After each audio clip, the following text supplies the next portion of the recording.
Good evening, everyone. I'd like to call the Board of Supervisors meeting for Thursday, May 18th to order. Please stand for the pledge. I pledge allegiance to the flag of the United States of America and to the republic for which it stands, one nation, under God, indivisible, with liberty and justice for all. Welcome, everyone.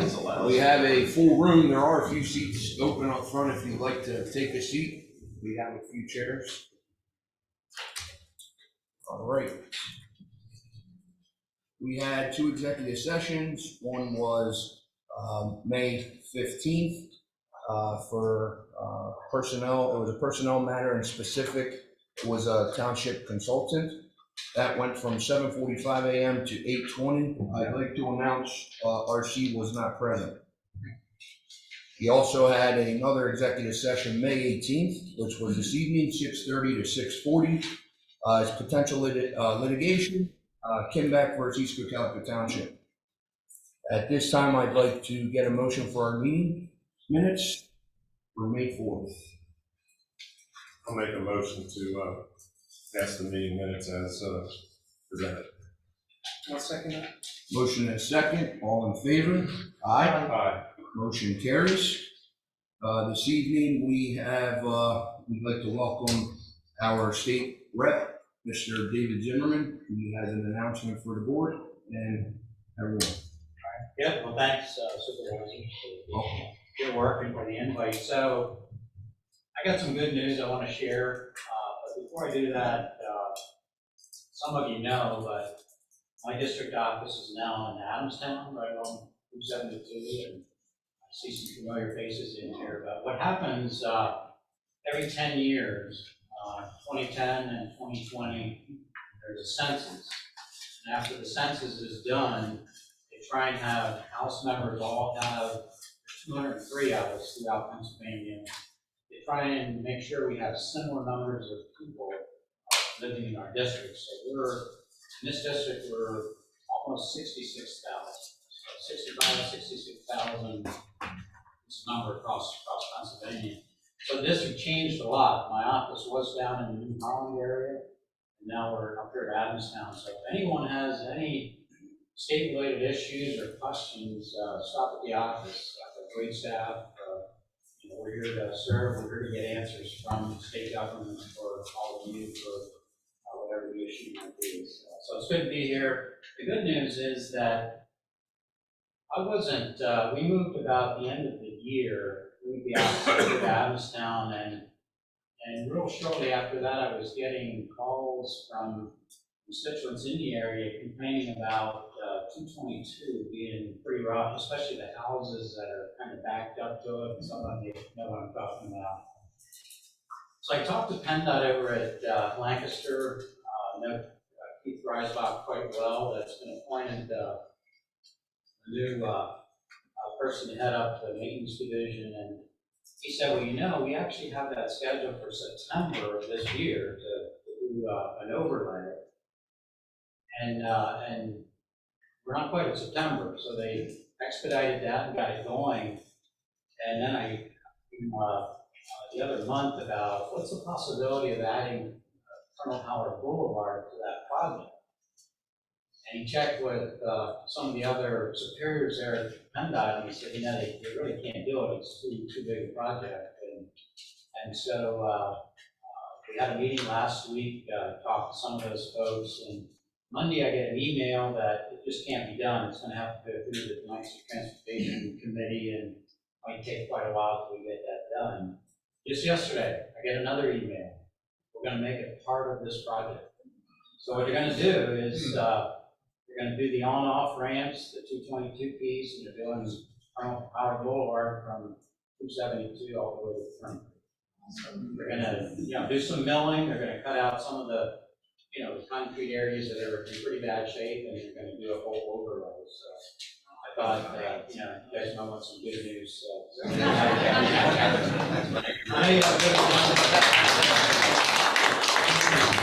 know there's a big agenda, so hopefully it's a good meeting, and I'm going to step out pretty quick here. I have another meeting.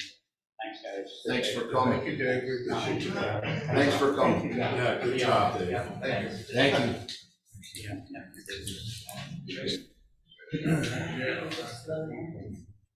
So now you guys don't have to drive the shoulder anymore. All right, we have two presentations tonight. The first one would be the Act 172 tax credit for the volunteer emergency responders. Kelly, you want to take the floor?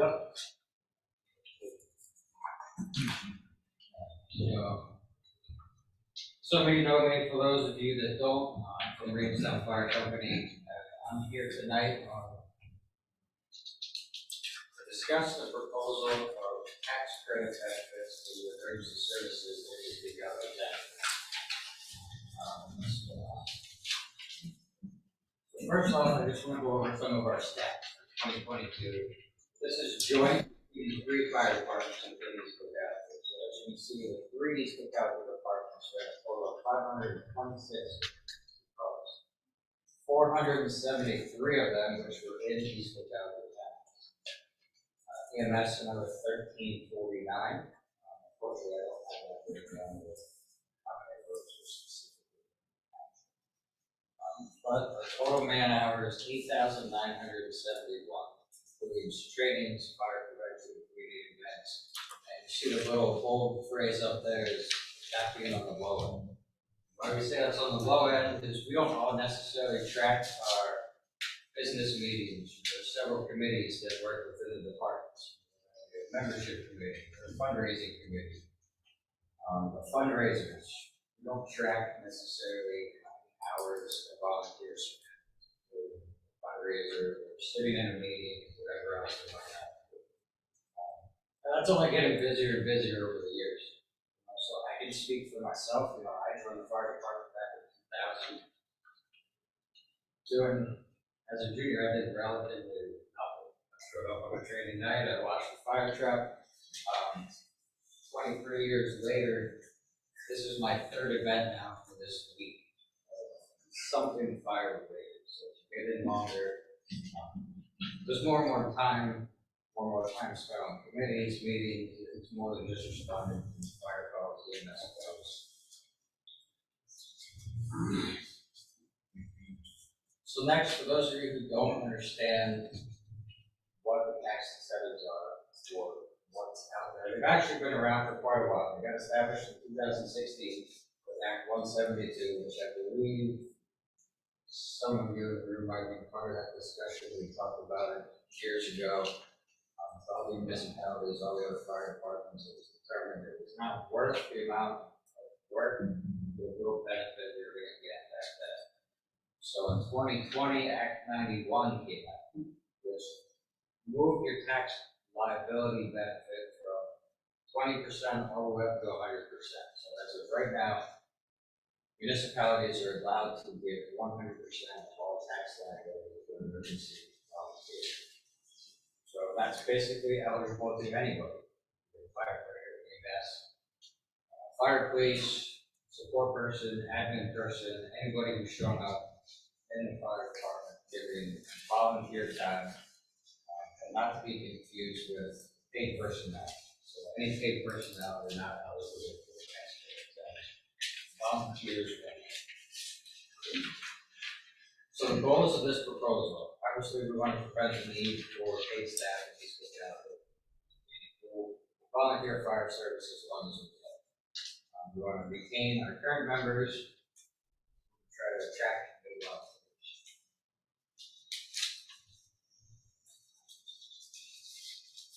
So how it would work, and this is just a general overview of how something like this might work, so there's still probably some logistical processes that need to be figured out, so this isn't the be-all and all of it.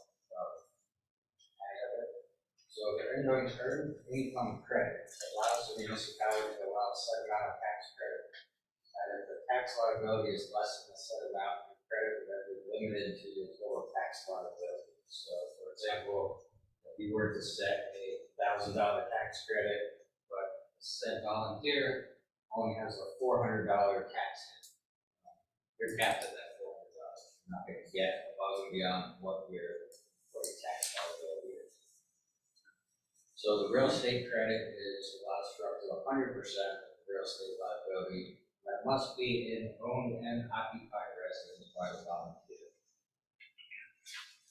So that will be filled out as an application at the end of the year. Pay all your taxes like you would normally, and then you fill out the application with the municipality. If everything checks out, the municipality will return a check in the form of a rebate from the end of the year or early the following year. So, back up one, please. So track, we've got to be able to track some of this stuff. Tax credits are only eligible to active volunteers. So we've got to define what an active volunteer is. So there's got to be guidelines and criteria for eligible members, and that's got to be determined and approved by the municipality. Later in the presentation, we do have an outline of our proposed criteria and tracking. That would also have to be submitted by the fire chief at the end of every year. So there would be a notarized list required. The fire chief submits every year. Each individual town, each individual fire department is responsible for tracking their own personnel within the house. So who's going to benefit from a program like this? Obviously the fire department. We're going to get increased participation. We're going to get more turnouts for fire calls, more turnouts for fundraisers. Members are going to go around more. Grow the tax credit program. Hopefully, the job of the applicants will increase the retention of our existing volunteers. Hopefully, attract maybe prospective volunteers who want to buy houses, live in these Cocalico, enjoy these Cocalico parks. So the residents are going to benefit from a more active fire department. More personnel coming to fundraisers, more personnel hanging out at the fire station, means you're going to get better equipped fire apparatus that solves quicker responses. And the municipality, obviously, there's also tax credits are far less than paid crews. If you go over paid crews, it's likely going to come from a tax increase around the township, and everybody's going to suffer for that. So what would a paid crew cost? So NFPA is not the be-all, end-all of fire service. It is the organization that a lot of fire services go to. Discussing guidelines and criteria for the fire service. If you were to go paid staff, you would have to create your own criteria as far as what you would want in a paid fire department. Most by industry standards and usual practices, firefighters will be certified to the NFPA 1001 and NFPA 1002. That certifies them as an interior firefighter and a certified driver / operator of fire apparatus. That would be at a bare minimum. That's not including if we require them to do EMS, which is paramedic.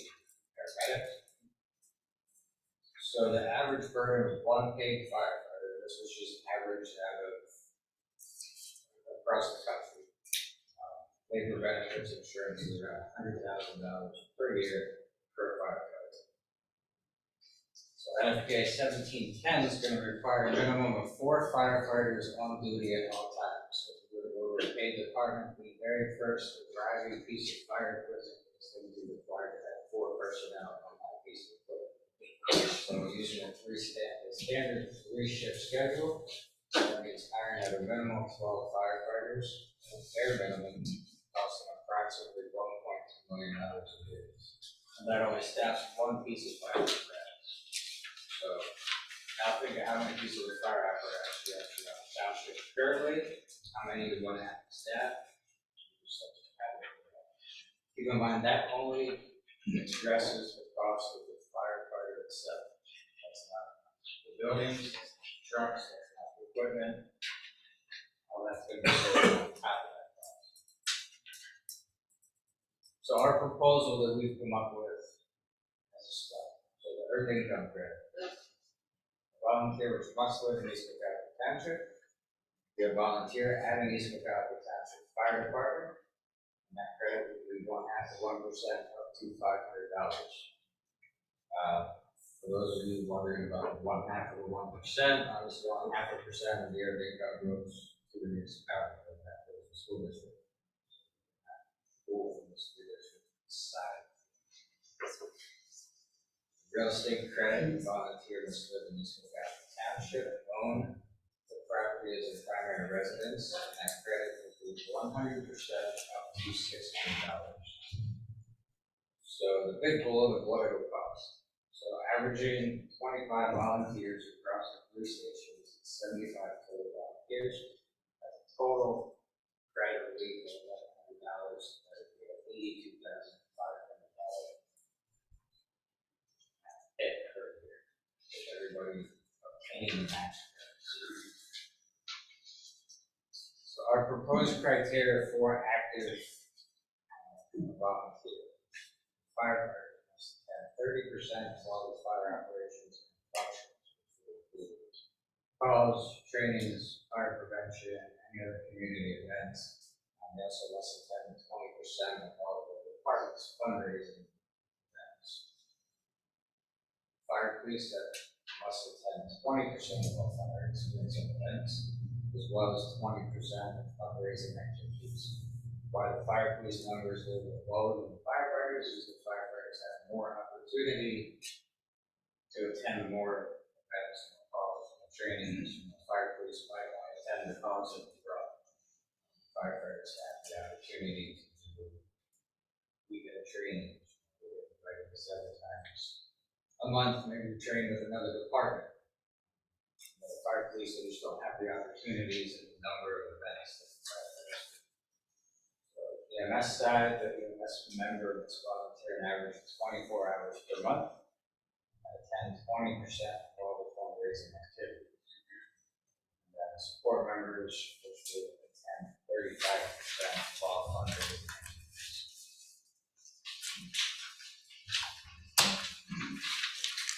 Closing, these Cocalico Fire Department for looking for assistance to the township to implement some kind of tax credit program to assist with the improvement and potential of both current and future volunteers.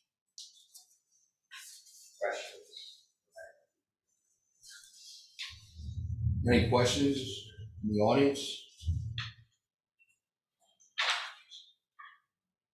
Yes, sir. Alan Maxwell, thank you for your presentation. It was very well thought out. I enjoyed it. The only question that came to mind as I was thinking about your criteria is in today's work environment, schedules change, people's ability to attend events or functions change year to year, month to month sometimes. How would you propose to handle that as far as criteria? If somebody's job changes and they're on the road for 6 months out of the year and can't attend those events during that time period? You know, but they have been in good standing, has served well, their job just changed and now they have to travel. Right. So that's why we included so many fundraisers, pretty much on the fire side, trainings, calls, fire prevention, community events, anything that we would do that we can tag as an event. They come all hours of the day, all days of the week. There's going to be numerous opportunities. You know, somebody switches from day shift to night shift. You still get fire calls over the day. Still weekend opportunities, trainings, still multiple opportunities for somebody to switch. You're confident they'd be able to make up the difference if they're in that situation. That's an extreme situation, but I know kind of people that have it. Thank you. Right. Exactly. Any other comments or questions? Kelly, so all the fire companies are aligned with the limits? Yeah. All 3 of our companies?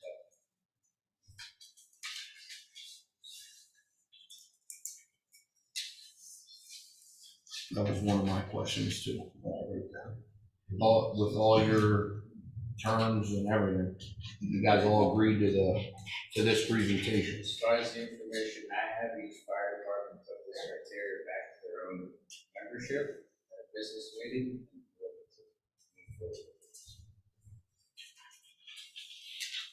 I have a couple of comments, if I may. There's, from my perspective, I'm receptive to the idea. I think there's some merit here. I would encourage you to contact the school district perhaps, make a presentation to them. I don't know if there might be an option of some kind of participation from them as well as the township here. Could be an option. And there was, sorry, that was something that was discussed, and that is hopefully a future goal. Our thinking was with the school district, there are 7 departments in the school district, and trying to get 7 fire departments. Specific criteria, made it a little tough. So we thought to start on a smaller scale with a few departments, have something in place that will possibly approach the school district with something that's already implemented to show how it works. Somebody has to get the ball rolling. Yeah, right. Okay, understood. One of the other things that caught my eye here in the last week was what Denver was doing, buying a new engine there, spending upwards of $1 million. I looked at watching what they've been doing for years. They've been setting money aside, preparing for a new purchase. I heard they're over halfway there towards paying it, but there's still quite a balance there. And I wonder to myself a little bit, what's the plan of our 3 companies when there needs to be a new piece purchased in our township? That's above my pay grade, so unfortunately I can't comment on the future of the 3 fire departments. Wait, I guess it's not often we get leadership from all 3 companies at the same time in the same room. So I don't know if anybody would like to comment on that at all or not. I don't know. Chad Weaver, Stevens. We just decide what we're gonna get when the time's there. We go do the fundraising to pay for it. We bought a TAC last year, I believe it was, a year and a half ago, and we had about $350,000. We have it laid out for a 7-year payoff plan. We just work on our fundraiser to fundraise to pay it off. When that's done, we're gonna move on to the next piece. And we have 2 of them waiting to get replaced. So I won't speak to the others, but I think that's pretty much the typical normal fire departments in this area. They plan ahead. Sometimes if they get enough funds to lay it to the side, then we'll just push enough they were planning ahead and got a good chunk of it there. But that is reality of fire code. That's what's coming. Reamstown has a ladder truck that Scott goes to wood, that's probably $2 million to replace that today. Until we replace it, it'll be, we would guesstimate between 2.3 and 2.5. Yeah, an engine's $1 million, a tanker's $750,000, so the costs are going up every year. That's the animal we're facing.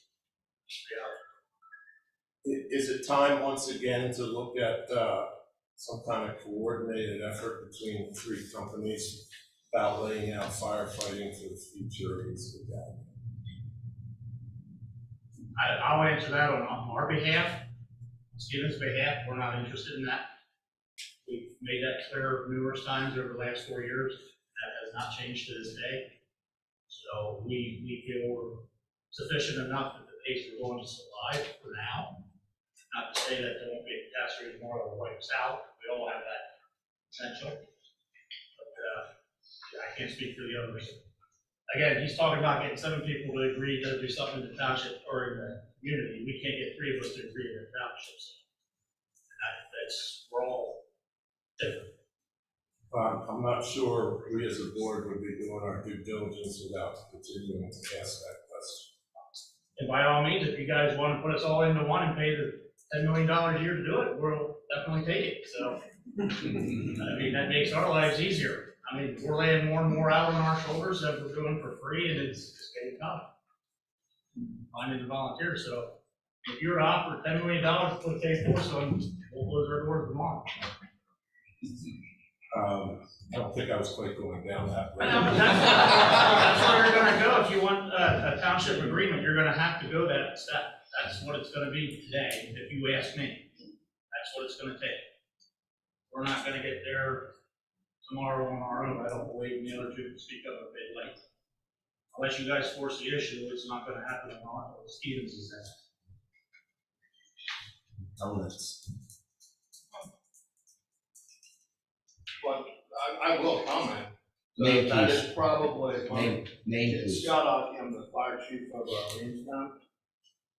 So we are 100% pro unified, joined together emergency service police in Cocalico. We believe it is more beneficial, more efficient, and it would give you better equipment, better service, all around in the community. But we're gonna do it at a much lesser price tag.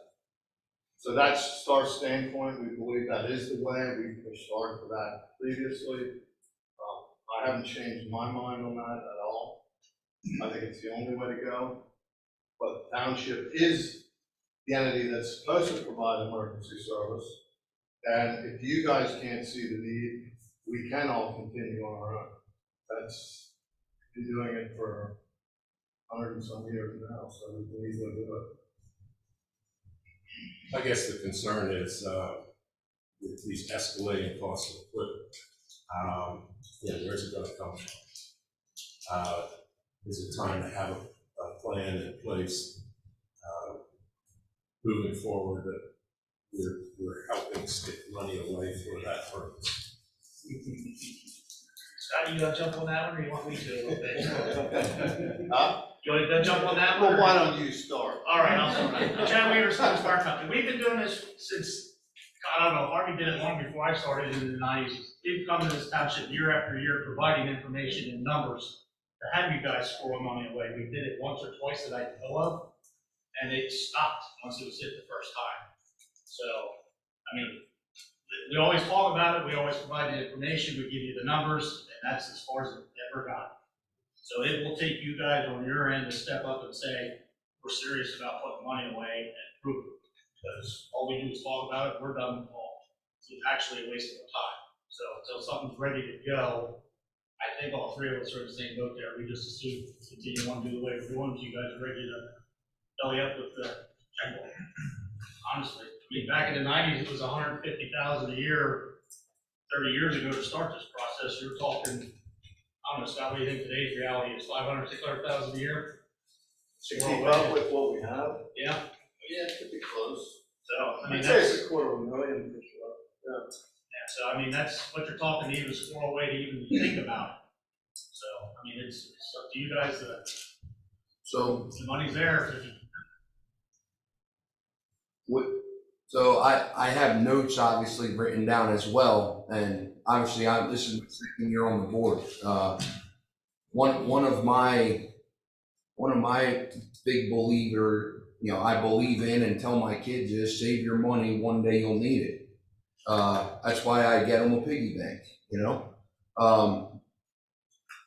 We haven't been able to have this conversation amongst the supervisors, and yes, there's always a time for everything. My thoughts were of putting aside X amount of dollars per fire company, extra of the donation we give every year, for a replacement of equipment. However, I do believe we should still have a say in one way of if Williamstown comes and says we need a $3 million ladder truck and their Williamstown account has $500,000 in it, I think we should have a say in, guys, do we really need a new ladder truck as a community? So in a way, let's not go blowing our money on things we don't need. You still get your donation every year, but we have this money in a bank account at the township for each fire company, but we still, in a way, control it in a way. But I wanted to, this is a perfect time to throw it out there to get the leadership's first thoughts at it, But again, there's nothing been discussed on the board at all. This is the first time I'm throwing it out there. And I don't know if we're gonna approve it or not, but that's just my thoughts. Did you guys talk about this when you guys got together for the presentation in terms of Talk about what? concept of the three together, or Well, I think picking and choosing equipment, merging equipment? I think we beat this and beat this and beat this. We tried how many times? Two for Three. sure, Three. two voted for sure. Well, man, I'm the oldest guy. I think I was along for three, but at least two, since probably the leadership that's here now. And there's too much identity, too much personalization in the whole thing, I think. It's really tough to give up your own little department. Really tough to let go and say, if you have an identity in Reamstown, you have an identity in Stevens, or Smokestown, it's so tough in the volunteer world. I'll just give that up and I'll join something big. But I think we all have, we're here to provide a service for the community. Unfortunately, it doesn't matter what name's attached behind us.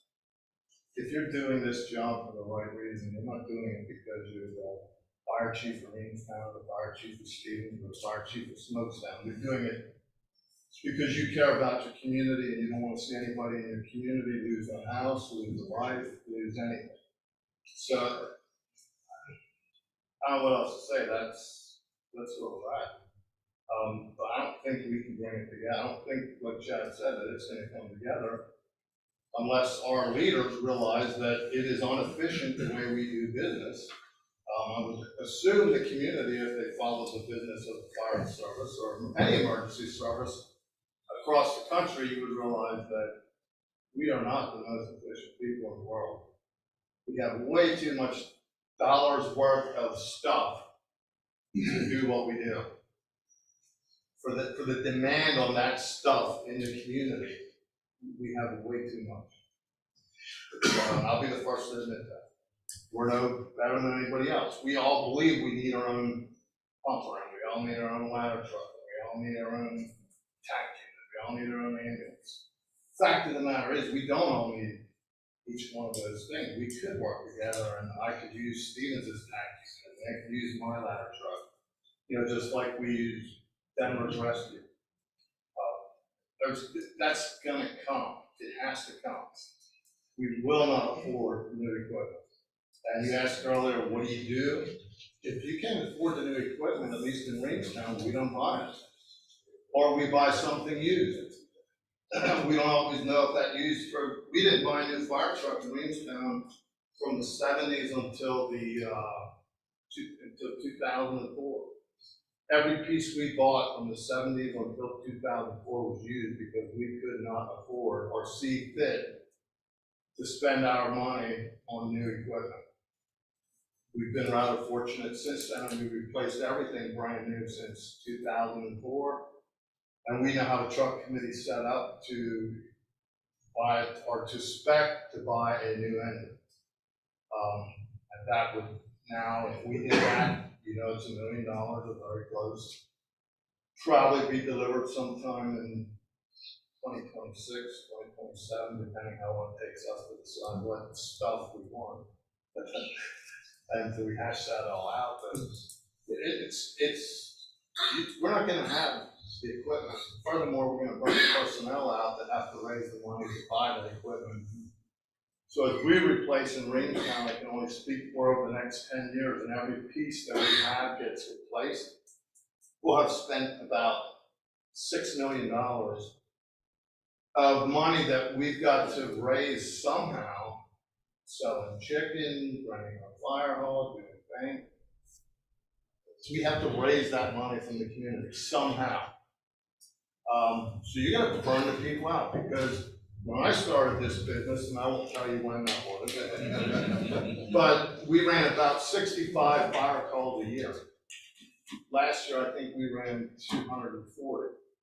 So, plus the training for each firefighter has gone from maybe 40 to 50 hours annually.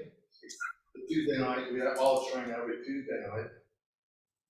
Additional training, 40, now just to be an firefighter, you're gonna go through 220 or 230 hours of training. Plus the 240 some odd fire calls, plus 5 times the amount of fundraisers because you need so much more money to buy the equipment. So it's becoming a struggle. I guess that's at the basis of some of my questions. You touched on the fact that maybe there's a repetition of equipment in the area. We start talking about $1 million pieces of equipment. There needs to be some kind of coordination in place that we have the right piece at the right place. Am I reading that correct? Yes, I'm just saying that we have a lot of the same equipment, and that didn't just mean in East Cocalico. I mean, if you go to Reinhold, to Denver, to Adamstown, everybody's got an engine. Some got 2 engines. There's no possible way you could get as many engines as we have around the house if it catches fire tonight. And the result will be the same at the end of the night. Doesn't matter if you have 2 engines showing up at that house fire or 6.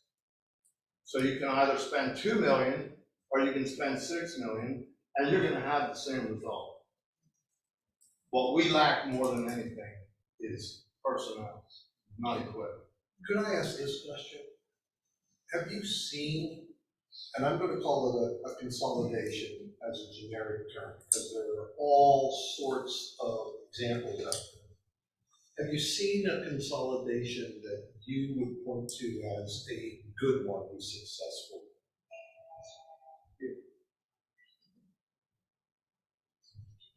Hi, I'm Mike Gamler, Assistant Chief, Smithstown Fire Company. I came from Berks County from a consolidated station, 3 1 into 1, and it worked. And it worked great. How many municipalities? Bechtelsville Borough, Valley Borough, Washington Township, White Township, and District Township. So 5 municipalities they serve. and 3 companies, is that what you said? Correct. Yeah. Long story short, you're gonna lose your bad people, the people that aren't there for the right reasons, and the people that are there for the right reasons are gonna stay. So, for example, I represented the municipalities that became Blue Rock. I represented the municipalities that became Keystone Valley and Western Chester County. And I represented the companies that merged into Manheim Township. And all 3 of those are 3 very different structures. And to my observation, they all seem to be working. I've done several smaller. I merged the 2 companies in Mardig Township.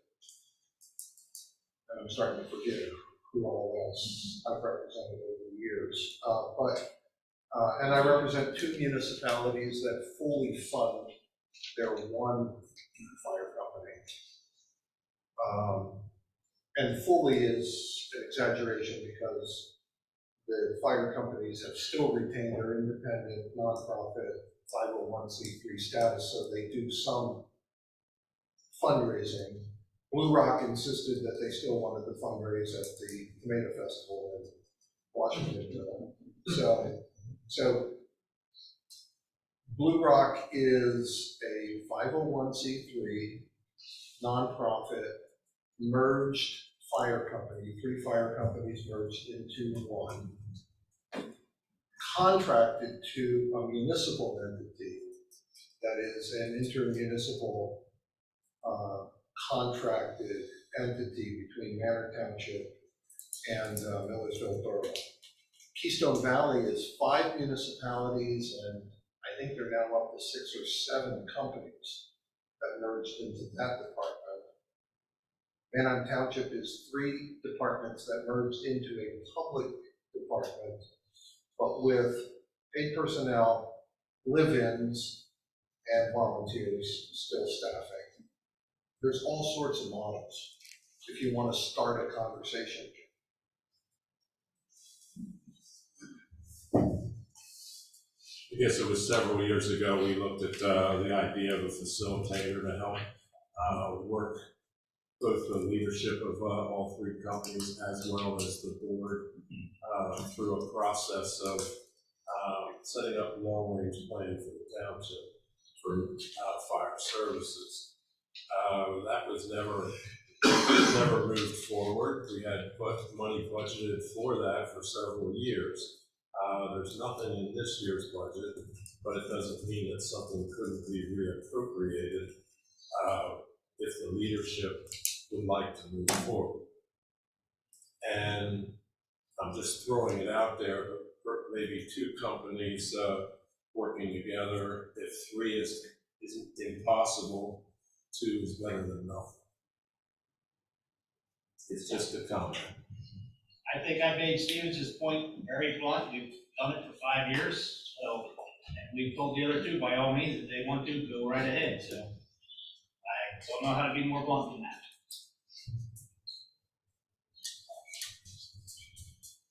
Any further comment? Alan Maxwell, I'm sorry. Anything back there, Don? Moving forward, well, Donnie Stover, Chief Smoketown Fire Company. In the past, we've had, since I've been a member of Smoketown, we had 3 different roads on Hurricane. Smoketown is every time voted yes to pursue it, so I said the department is something that we would want to look forward to at some point. Me personally, I've been looking to get, you're talking about Jerry Ozone for this. I've been pushing for that for the last 2 years, ever since it brought up. Have him come in and just give his insight and knowledge to the situation, just to see what he has to say.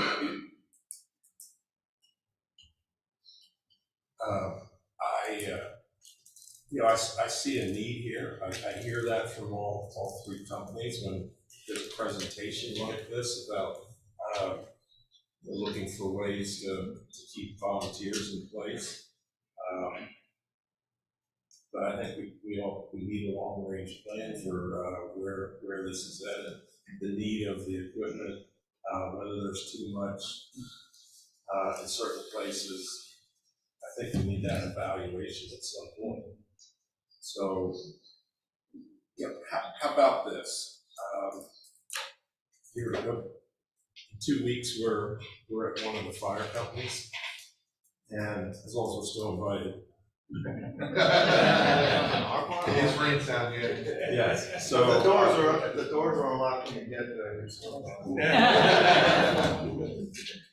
Would it be possible when we're there that we put this on the agenda again to give each company a chance to, for some kind of reevaluation,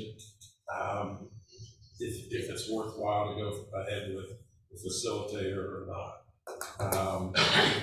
From my perspective, I'd like to see it happen. I don't know what board mates are thinking, but My recollection of that, Jeff, was we had set the money aside, we put it in the budget, and we were ready to go. In terms of supporting you guys and having Jerry Hertz out, take a look at that. And my recollection of it was, I guess somehow from the fire side, you guys didn't want it to happen, or it just never happened, or the timing wasn't there. So that's how that fell through the cracks. How that fell through the cracks is, that was at these, well, I don't know what the meetings were called, I don't remember what the committee was called. We told the board of supervisors of East Cocalico Township that we are totally opposed to that survey if you're not gonna do anything with it. We didn't believe it's worthwhile for you guys to do a survey, just to know what we already know, without making any commitments moving forward. So if you're using that survey to make a decision on emergency services, I think we were all in favor of it. If it's just a fact-finding mission, why do you want to spend the 15 or 20,000 to put it on the shelf, and then what are you gonna do with it 5 years from now when the situation changes and you're gonna do another survey? So when you guys are ready to have an end game, if you will, then do the survey by all means. I think we were all in favor of it, I believe. That's how. But if there's no end game and we don't have a plan as to where we're heading, I don't know why you would want to waste that money. But how do you know how good it is or how bad it is without that data? Well, so you get the data and you spend 15,000, and now you say, We pretty much are, I think, already all know what the data's gonna say. I don't think that's rocket science, and I don't think it's worth 20 grand to figure that out. I'm not so sure you're the leader if you can't figure that out, in my own opinion. I Well, we're not- don't think it takes a $15,000 survey to know. We're not the fire experts. I don't think you gotta be an expert in fire to see that when you're short-staffed and the cost of doing business continually rises, that should tell you something. I don't, that's general business, that has nothing to do with fire. We can easily handle fire, we are fire, supposedly fire experts. So we know fire and we know smoke and we know all that stuff. Water supply, these are business issues you're dealing with, not fire issues. So tell me this, we just had one chief just say he's been fined for the last 5 years, Well, that's great if they're fine, right? And here I hear two others saying kind of opposite. So how are we supposed to know without the data? but what's that data gonna tell you? You can go back and look at each and survey each department in the township yourself. But at the same time, I personally would love to throw it in your laps and bring a proposal together for us. We're tired of it being thrown in our laps. It's been 40 years of that. Okay, well, you can't have it both ways. And what And about- we're telling you, we're done with that. You We've throw it always in our done that. laps. What about the other companies responding in East Cocalico Township? What about that? Do we involve them in this whole study, or there is other fire companies responding in East Cocalico Township? Correct, We can't ignore that, that's a fact. that's correct, that is a fact. So if we go this route, do we ignore it? Are we truly gonna fix the problem, or are we gonna make it worse? Do you rely on other companies outside of the township? Because they have specialized equipment that you don't? Only one. Because again, my experience, Eden had the tallest ladder truck, and it responded to East Lansing Township right across the river because of that. So I think But that was an informal. I think the only reliance, now I'm not sure about Stevens' first two area, they may run Lincoln's rescue at some point, but a rescue truck is the only, I think the only entity we bring in from outside the township that East Cocalico doesn't own and operate. Do I hear you say that if the township were to propose an agreeable organization, you all know how to staff it and specify the equipment necessary? Mm-hmm. You don't need a consultant to tell you how many pieces of equipment of a certain kind you need to serve this township. No, I think that's all based on NFPA. Anyway, I mean, there's so many things that do that. Yeah. So I'm not sure what we're gaining by the survey, I guess is what I'm saying. What are we looking to get out of it? the uncertainty is Maybe Donnie knows what he was hoping to get. the uncertainty is the business organization. Do you know? Commented about it. Yes, sir. Hi, my name is David Hollinger. I live in the township 40, my wife and I 42 years ago. I want to make a few comments. First, I really appreciate the fire companies. We had our share of fires that my parents back when I was a kid, and too many, and I really appreciate everybody, all the volunteers. I have a few comments and observations. One, the area is growing. There's going to be more businesses here. I think you'll see a good growth spurt in the next 10 years. Bigger companies, bigger buildings. We know what's happening. What's flying, so I want to point that out. I want to say too that I think there's a lot more, stepping out on a little bit of a limb to say this, but I think there's a lot more money from the business community in our township.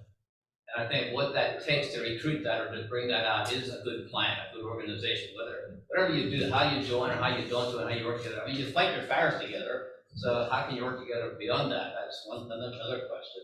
But I think there's a lot more money for fire companies from the business community. And you just have to have a good plan, go meet them, talk to them, and ask for them. So I want to point that out there. In addition to tax contributions from businesses. And I'd like to say to you, Chad, I really appreciate you. You're a first responder at Four Seasons. Funny, you're a first responder for the houses back here. And I hear you say never. I'm going to encourage you, and Steve, not to say never. You know, in the past it didn't work. I understand that, and that's okay. But you know, let's be open to the future. Let's be open to new ideas, new collaboration. I'm not putting any plan out here, but let's just be open to what could work best for the community. And I think too, you just mentioned we need to look at the fair companies beyond us, the ones in the surrounding area as well, not just our three, make all that work together. Just some thoughts I had. And also, I think you talk about what do you call it, a study consultants, and that might be okay, but I think there's more resources in our township than we realize. With the supervisors and the fire company people, there's business people. I think there's ways we can accomplish this. We have learned to sit down, be gentlemen, and work together and start a good, positive process to work together. Thank you. Thank you. Yes, sir. Doug Macklin. Dave, thank you very much for bringing that up. When I was on the board of supervisors, Jeffrey's Farm came in here. Acme came in here. They wanted to build a building, and they did build it. And we, as a board of supervisors, told them we needed $250,000 to put towards the piece of fire equipment because we don't have a truck big enough to go out there and put out a fire. And they moaned and groaned, but they gave in. So, you know, you need to be pressing some of these bigger organizations that it's wonderful to have you here, but you just can't build a thing and walk away and go, I made my money, I'm out of here. We got $250,000 from it. That was it. Right? Yes, sir. Name is Barry Garner. I'm chairman of the fundraising committee, or the fund drive committee for Reevestown. And our biggest issue is, Mr. Hollinger said there's a lot of businesses in the area, but a lot of businesses in the area are not owned or have residents here in the township. They're owned outside, Connecticut, New York, Acme. Sure, they maybe got 25,000 when they left. When I send business letters out, I try and send to the local places, and I try to find their corporative office and send it to their corporative offices also. One prime example is that Big Dog, I guess it's a pet food distribution on Muddy Creek Road. Diddly squat from that organization. And Scott's been working with me to try to get some money from UGI. That big, multi-million-dollar building sitting there, send a fund drive letter to them and to corporate. Scott found out we weren't on some list that they have, so that's why they couldn't contribute to it. If all the organizations in East Cocalico Township that are listed as organizations would contribute, we wouldn't have a financial issue. But until we can get them to start bellying up to the plate to support the fire and EMS services in East Cocalico Township, East Cocalico, our company is basically supported by residential. The little bit of money we get from all the businesses in East Cocalico Township is really shameful. I'd like to add to that. I think you have to do more than send a letter. You have to actually get a personal connection and a contact to go. I've done a lot of fundraising in my life for political nonprofits, and you have to go beyond the letter. And the letter's a good start. But even at Four Seasons, nobody really ever came and asked. We give not a big amount, but we support the three fire companies. But nobody ever came and made a nice presentation and asked us for money. And that's okay, I'm not saying, but I think we have a big lift to do a lot better in this whole area. I even offered to help volunteer to do that to the fire companies already. But we can do a lot better, I think. And to what's your name there, Mr. Warner? Barry, yeah. Yeah. I mean, letters are great, but to his point, there's a lot more money out there. And I agree with you, Doug Mackley, when these people come in, let's try our best to get some money at the beginning. Yeah, we got $250,000. I know Barry just said 25,000. Well, okay. But 250,000. Yeah, right. And Thank you. oh, that's all right, Barry. I just want to make it clear that that's a big difference. I guess just to wrap it up a little bit, you heard two of us here that we'd like to budget some money and to do away for future equipment purchases. I see it happening in Denver and other places. We need some kind of plan to moving forward, how that's going to be used. I would like to say to the supervisors, that's good to do that, we need a plan, like you're doing it in the vacuum. You need to have a context of the plan to do it. Just say that. Confirming that. Yes. I guess one other thing for me, there is. You said one other thing. Yeah, I know. More than one. It's the normal time of year when we give those donations out. I'm not sure that we received, any financial validation of last year's donations from all three companies. Who did you not get? Maybe it did happen and it got lost in the weeds. But please get that to us so we can. Maybe you should email who you need that from. Drop a paper copy on. Nothing ever gets lost there. We do. Whose do you need? Make sure Tom gets Whose? Left department. it. Did you put in? Absolutely, we did it shortly thereafter. Okay. You guys gotta get better paperwork, man. This is year after year. Thank you. Yes, sir. Alan Maxwell, sitting here listening to all the conversation, as a 30-plus year resident of the township, I'm hearing nothing but pros to merging the departments over cons.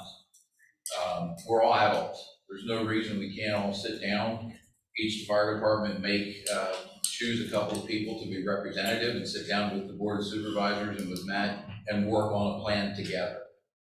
Don't necessarily need to bring a consultant in to do that. We're all adults. Why can't we all sit down and work through this? Put our egos aside, put our priorities aside and focus on the township, what the township residents need, the township business need, and as adults sit down and work through these. I don't think there's any reason we can't do that if we all have the right mindset that we're focused on the people sitting in this room and the residents of the township. Thank you. All right. Kelly, thank you for your presentation. I'll speak for myself. I'll look more into it. We'll possibly bring it up again at the next meeting for further discussion. You guys have any comments on it, or? He said enough. As the Amishman said, Kelly, you didn't plan on plowing up a snake there. All right, we're moving on. The Hardy LLC petition to rezone property at Paltzel Road. Floor is yours. Hi. Welcome. Hi, thank you. Good evening. I'll stand over here if it works for you. Let me know so I can hear everyone. My name's Jennifer Mejia. I'm with Mejia Law Group. My office is down in Alpharetta next to Lincoln House. And I'm here with Mr. Turner, Harvey Turner, on a petition for a zoning map amendment. And what we're looking at requesting is that a suburban residential portion be changed to mobile home park. And that's, as you said, on Paltzel Road behind the farm. I've represented municipalities from on the other side, and what this fire company did bring up is the need for planning, as well as the difficulty and expense with planning. I say that because this is a mobile home that has existed since the 1950s along that road. Probably many of you may be familiar with it. I'm from Berks County, but live in Lancaster. I've driven by that a million times and just now realized that there were these mobile homes out there, but behind the farm. But many of you are. I drove up there and looked. They're in good order. They're well taken care of. But there are also issues on that road. You're coming over a hill. There's 3 entrances on that road to the existing mobile home. I submitted the application. I'd be glad to go over it, but one of the things we think we are looking at is taking this portion and, I'm sure you have to forgive me, I can't see, I have not given into progressives yet, so I will consistently be doing this. But, yeah, so it's right there on the map is the portion, you can see the line that looks like is the line of mobile homes. So this lower portion that was kind of like a tail on the end, I just want to clarify, in our application, that was previously at some time a general commercial zone. Through the years, it was already rezoned to that suburban residential. So I have an amendment, I spoke with Matt Green and Tom Ryan about cleaning that up, if we could, and just to reflect that bottom tail at one point was in the general commercial zone, but it is no longer, it's all residential zone. So the entire lot, which is that, the lot you see with that little tail, is now residential, or suburban residential rather. And that would be the portion that we're looking at modifying. Today, we are here with a request solely to ask that the application be sent down to the Lancaster County Planning Commission and to your planning commission so that it could be reviewed. But as you can see, it's currently being farmed. We currently have 29 are the existing units there. And I do have here, Mr. Turner is here with me, and he can certainly speak to his plans. And then I also have John Fury here, who's an engineer, and he did prepare a layout. It's a sketch plan of basically just what it could look like. And as with these things, and I know you all have enough experience to know, this is a very preliminary plan. Your ordinance allows for where there's no existing mobile home parks for those to be expanded when you're in an urban growth boundary. And again, as part of planning, this is within your urban growth boundary. Frankly, the only question that I wasn't really sure of, and I haven't found an answer throughout the process, is why it wasn't done when the other ordinances were out. If you look at your zoning map, you have little specks of maroon throughout that are the mobile home park district. And for some reason, and maybe it's because this was a farm and they just didn't bother to do it, this never got rezoned. I said it has been existing since the 1950s, 1960s. So that's what we're looking to do. I don't know, did you have a vision of what the sketch plan showed? Okay, then I'm gonna, we do have it in the application, so you should have it, but I don't know, with the board, would you like us to put it up for people in the audience to see? You could show it quickly if you like. It's in the back. Actually, you guys have, everyone has it. Oh, they have, okay. Save Okay, the everyone energy. has a packet. Save the energy. There we go, that's fine. So, yeah, as I said, you can see, it's just a very general sketch plan. Well, everyone has one, so that's all right. I'm not used to people being so prepared when I come in with individual packets, so that's wonderful. Good manager. But, so we have it laid out as potential lots with a turnaround. And as you can see, one of the big advantages that it would have on Falco Road is that it would give the township, and this is if and when it's developed, okay? We're not saying we're doing anything right now, but it would be looking at cleaning up some of those ins and outs on Falco Road, so you're not coming up and having people pulling out right as they come over the hill and come down the roadway. The other thing that I mentioned for the people in the audience is that this is just a request to rezone into the mobile home park district. Once it's rezoned, it would only be allowed by special exception, which means that the applicant, the owner at that time, would need to meet all of the special exception requirements in order to go ahead and expand. And those are quite detailed and they're in the ordinance. We reviewed it and with both the applicant and the engineer, and we feel we could meet the special exception requirements without the need for a variance. I mean, obviously that's going to depend on how many homes you put in, how many sites you put in, that type of thing. It is public water and sewer. So I don't want to, I want to be comprehensive, but I don't want to belabor something, especially when we're not at the final during the stage we're at a point of, I wrote down, I said, we're here and we're more than happy to address, Yeah, I guess for Mr. Turner, he had been previously with the design with Mr. Fior. Is this a little different configuration this time? Same. Exact same, okay. Thank you. Obviously, I know you just said it's preliminary. It shows like where the cul-de-sac area is, that road there. It's going, is that road coming out to Palso too, where it shows there's a mobile home there now, or? I know you said it's preliminary, so. yeah, where it looks like one's coming out. The idea was that we would probably have a minute there again, the head plan, but it was the idea that we have an entrance, at that end and also the other. It shortens the length of your cul-de-sac. Right. Yeah, I think that's at the top of the hill, right? And there's also room on, if we didn't go that route, on the top side of the mobile home, there's adequate room there to drive in also to make it work. And that would be something that, I mean, realistically for something like this, maybe not full time, but there would have to be some, looking at doing that. If we're gonna be looking at expanding, we really want it to be safe.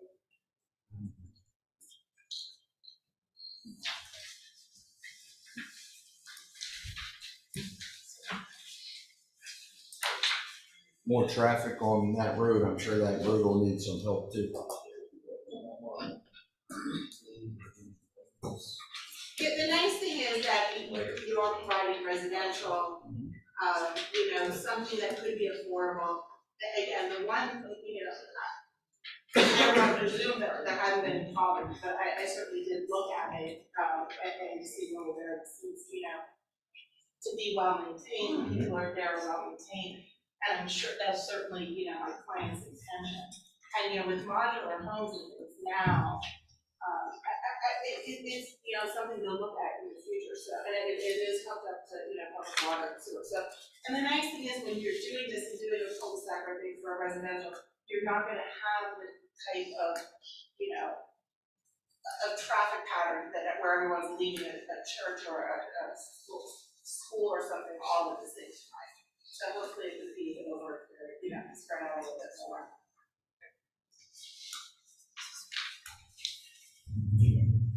And on the other side of traffic, I guess, it's traffic. Any comments? Yes, sir. So automatically, 3 questions. The first one is, you just mentioned cul-de-sac. This township has frowned on cul-de-sacs for many, many years because it becomes a plowing nightmare. No one wants to snow plow in front of their place. Be a private street.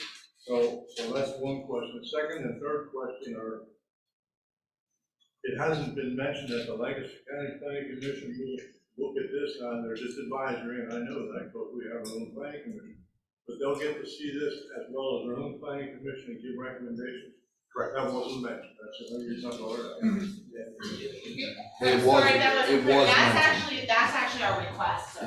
Okay. Yeah, we're coming here, and that's why I said I didn't want to belabor too much, because that's exactly our request, is that it goes to both of them. Obviously, their comments will be taken into, any revisions that need to be made. That's not optional. That's a requirement of the municipality's planning code. That if you accept the application and refer it out, you must refer it to both. I understand that, but a lot of these people don't. That's the only reason I asked the question. Again, I be very cognizant of the cul-de-sac. You're gonna get phone calls left and right when you get a 2 foot of snow, no one wants it in their yard. And I understand, it is, and we would say it's a private street, and that doesn't stop people from calling, because we've got lots of private streets and they still want it to be done. It is a little bit different because it's a mobile home park, so that actually, in this one incident, I would submit, makes it better, because they're gonna have a park manager on site, so they would have to be able to deal with that. And in any land development plan, we can make that a condition. If it gets out. All right, at this time, I'd like to make a motion to accept and refer out for review a petition to rezone certain property at Pouts Hill Road submitted by Hardy LLC. Application RZ 2023-02. I'll second that. Motion and a second, all in favor? Aye. Aye. Motion carries. Thank you. Thank you.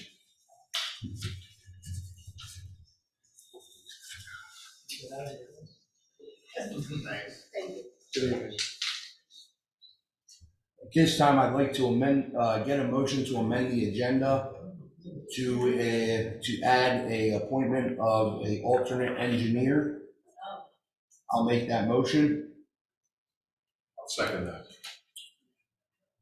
And where are you gonna put it under new business? I'm doing it under action items. Okay. Motion and a second, all in favor? Aye. Aye. Motion carries. All right.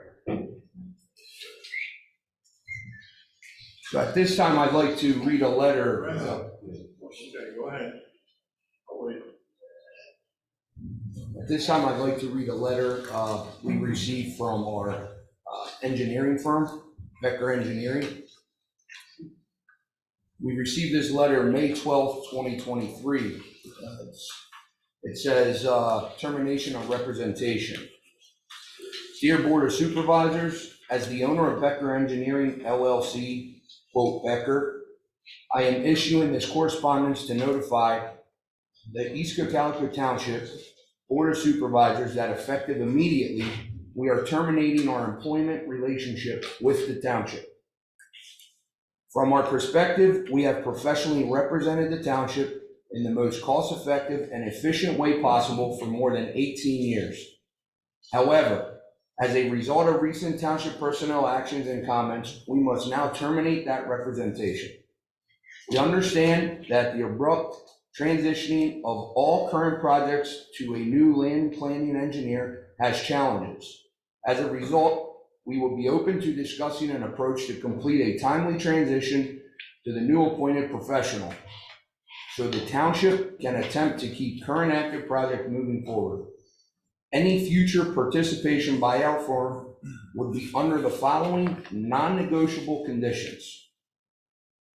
The township supervisors will provide written acknowledgement to Becker that all currently past due and future invoices will be processed and paid by the township in a timely manner for any and all services requested by the township supervisors. Number two, the township will appoint one of the township supervisors as a point of contact person who will provide clear direction to Becker regarding all work requests. Becker will not acknowledge nor respond to any correspondence in any format from the current township manager. We have truly valued our working relationship with the township since 2005 and wish the township the best moving forward. Sincerely, Daniel J. Becker. At this time, I'd like to say, I've been here a little over a year. I thank Becker for everything they've done for the township in my short time here. They were very professional, and I think they were a great firm to work with. Can I ask a question here? So this was a pretty abrupt termination. Do we have any idea why?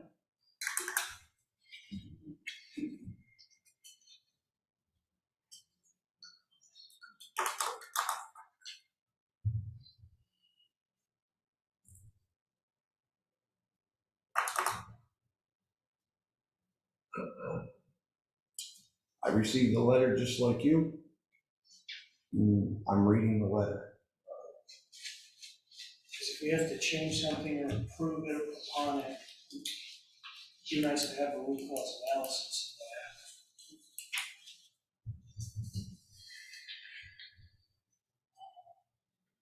of that.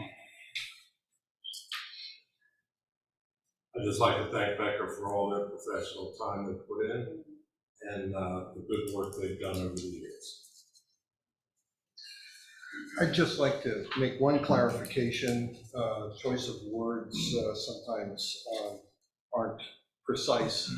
Becker was not employed by the township. They were not an employee of the township. They were contracted as a consultant appointed under the second-class township code. So we sometimes get confusing comments.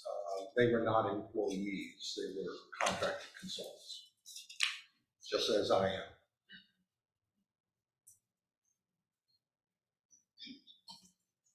So there's a couple of questions in there we have to answer. Who's gonna take the lead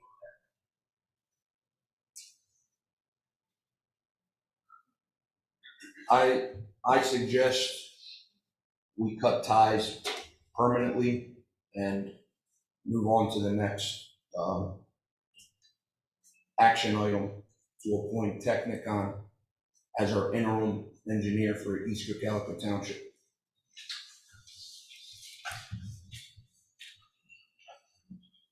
Yeah, but they're asking for acknowledgement of their past bills.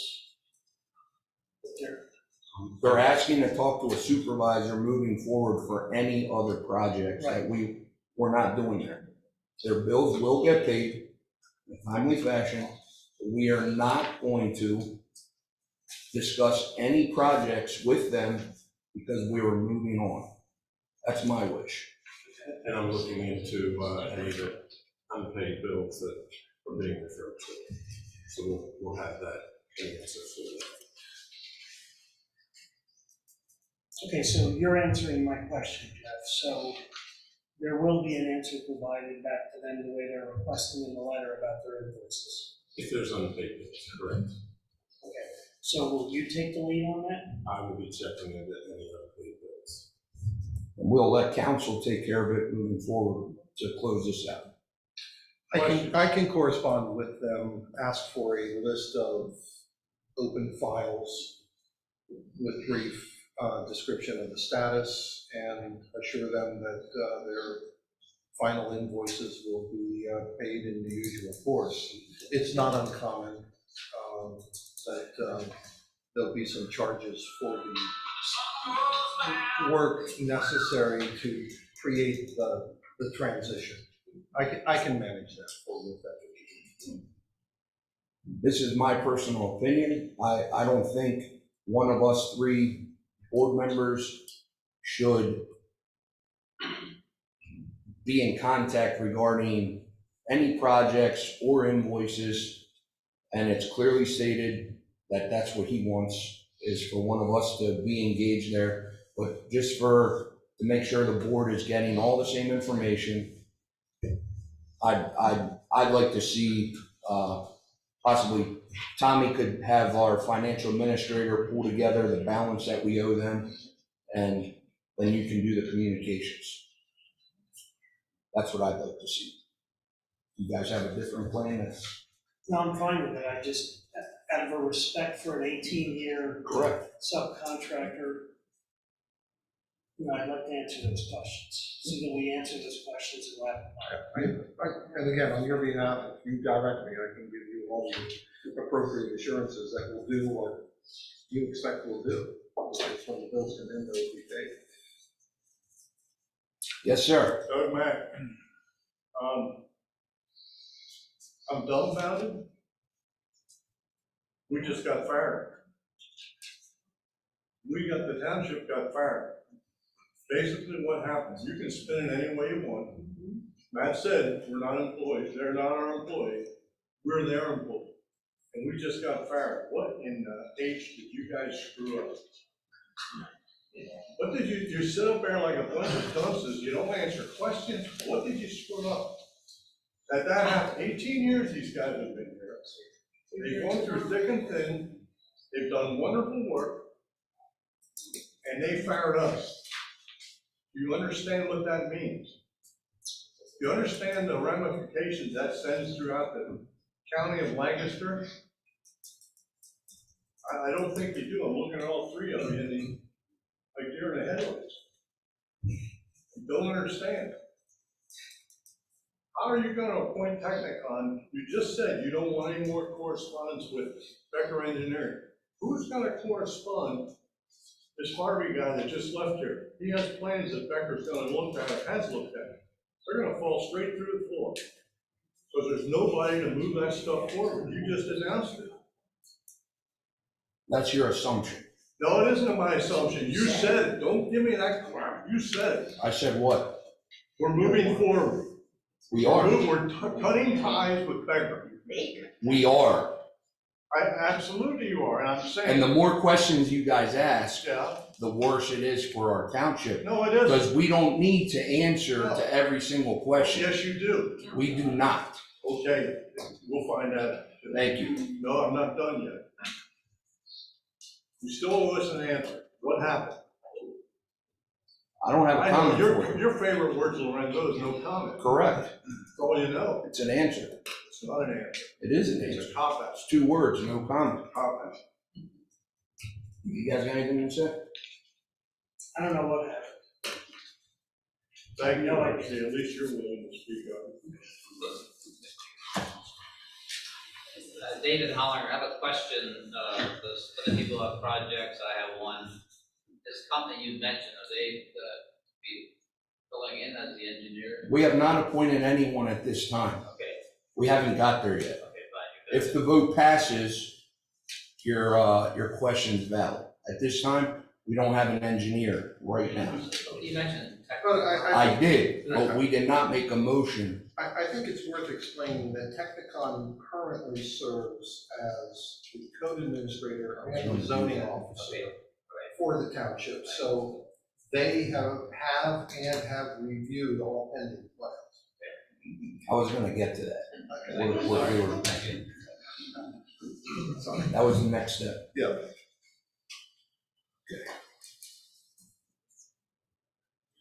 All right.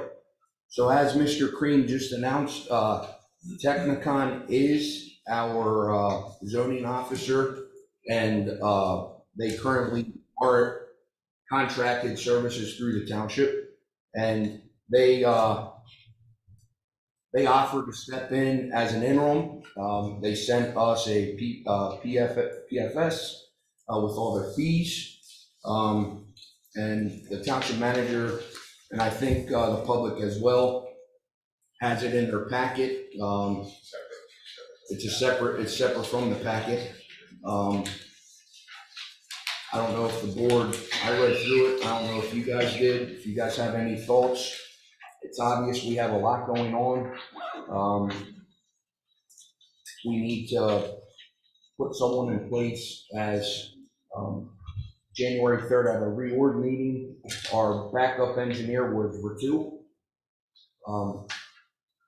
Ritu cannot take on an extra workload due to not having enough people on staff. So they have told us at this time, it's impossible to serve at East Cocalico as the interim engineer for the volume we have going on. They want to be able to provide a good level of service. And with the current employee status, they cannot.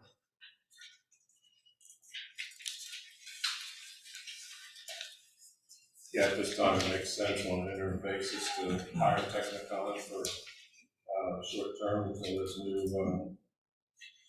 firm will be hired. And They would, if you appoint Technicon as your alternate engineer, they would also continue to serve in the case of a conflict from whoever township engineer. That's the purpose of an alternate engineer. So from a procedural perspective at the time, we sent out our, because you have a list, we sent out our.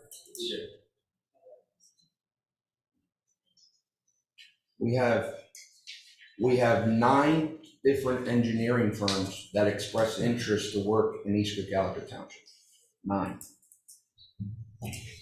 As of today. But obviously we can't jump through, I recommend we only jump through hurdles and just hire one off the bat. Technicon is currently contracted, we contract through them, and I think this is a quick Band-Aid for now. Has Technicon expressed interest at all in remaining? Yes. I guess the request for proposals is due next week, next Wednesday. So we will be able to start reviewing Then come up with a game plan to interview and move forward. I would like to note, before I make a motion, there are hourly rates, just for you guys to know. Actually, I think you guys already have it, right? Senior engineer is $107 an hour, engineer 2, $87 an hour, engineer 1, $76.50, secretarial, clerical, $35.50. Note number 3, the above rates are subject to revision in January 2026. One other comment I wanted to, Tommy, just to check, so you've spoken with Technicon, from Technicon's perspective, they have the bandwidth in place. Yes. To pick up and run with us. Thank you.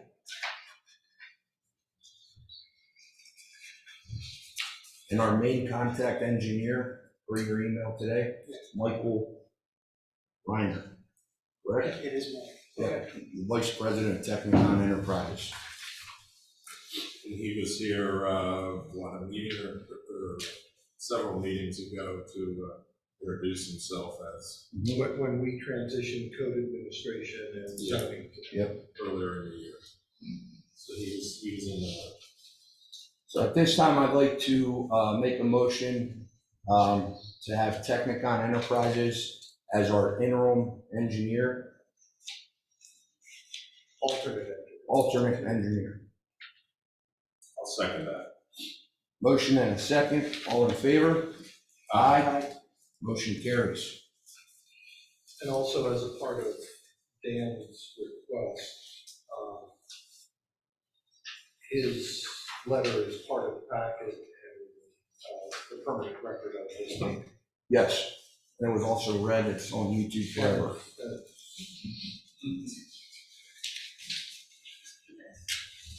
Yes, so just for clarification there, the email we received, he specifically asked that the letter be included as part of the approved meeting minutes. So I guess that's what you're referring to. These days, that's everything under the sunshine law, since we have to produce everything. It's all part of the record. All right, at this time, I'd like to move on to action item A. There's a question. Yes. There's someone on Zoom that has a comment question. Jeff Garner, can you hear me, Jeff? Jeff? Yeah, sorry about that. What's going to be the time limit for the interim for Technicon? Has there been a time limit? Like, is this going to be 3 months, 6 months, a year? Probably till we find a replacement. All right. And as of now, it was my mistake on saying the interim. It's an alternate. Let me correct that. It's not a replacement, it's until we find or we appoint a new engineer, if we appoint a new engineer.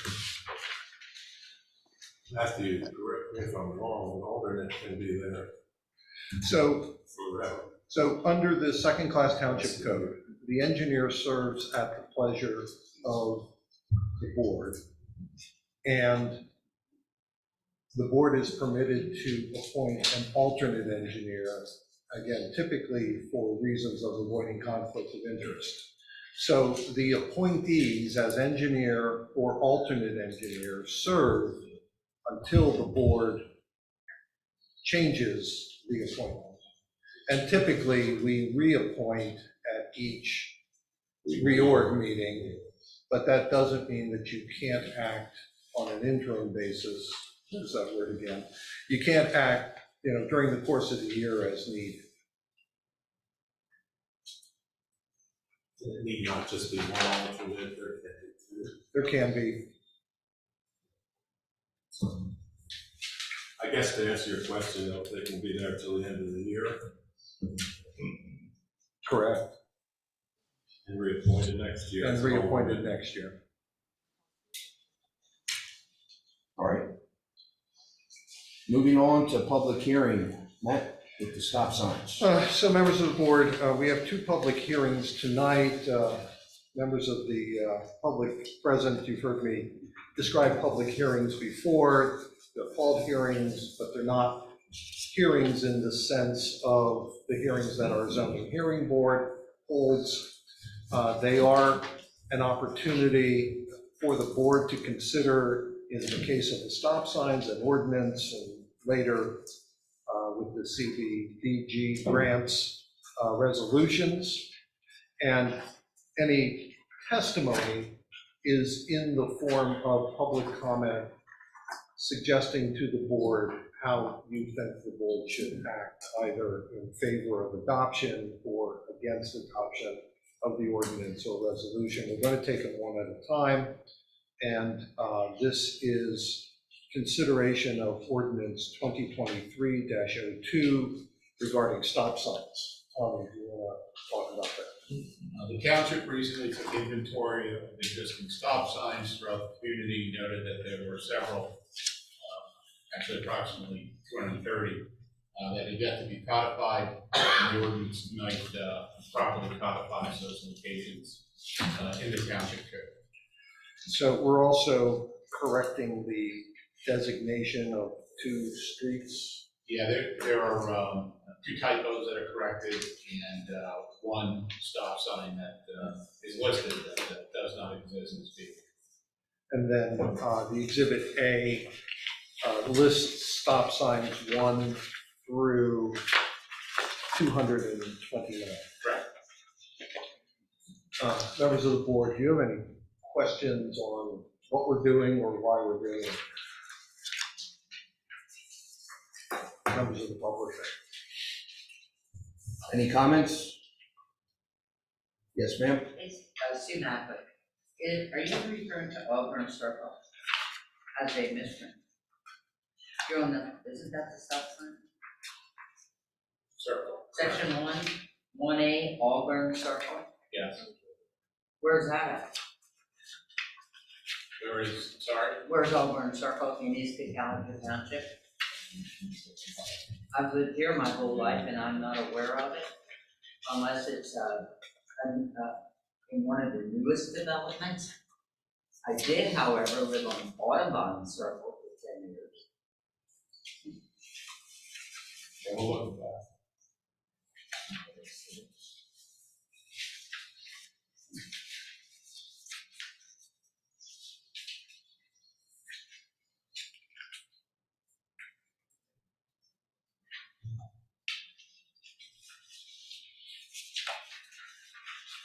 Google apparently doesn't know of Auburn Circle either. But Yeah. one of them might be on, in which case we'll adopt the ordinance.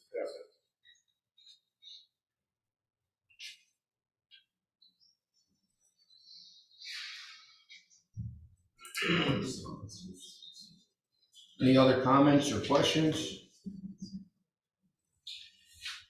Yes, sir. Is this all the stop signs? The ones that are missing Just the ones that are missing from the code. from the code? But there's some that are on here that aren't, they're already on the code, that aren't on there. The ones listed in the ordinance are not listed in the township code. So we're adding.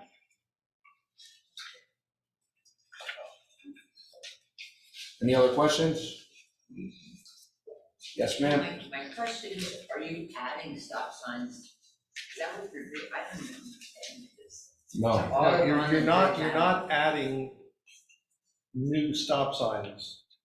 They are being recognized by the code as currently existing. Oh, they're just counting.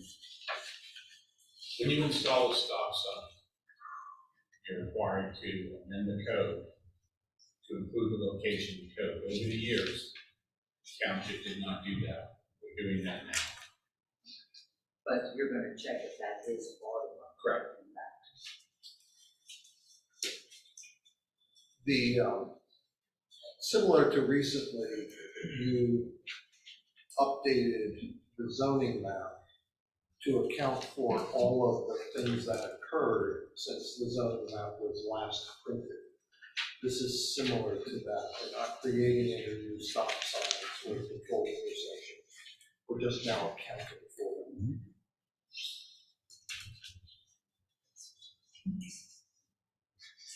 All right, seeing no comments or questions, back to you.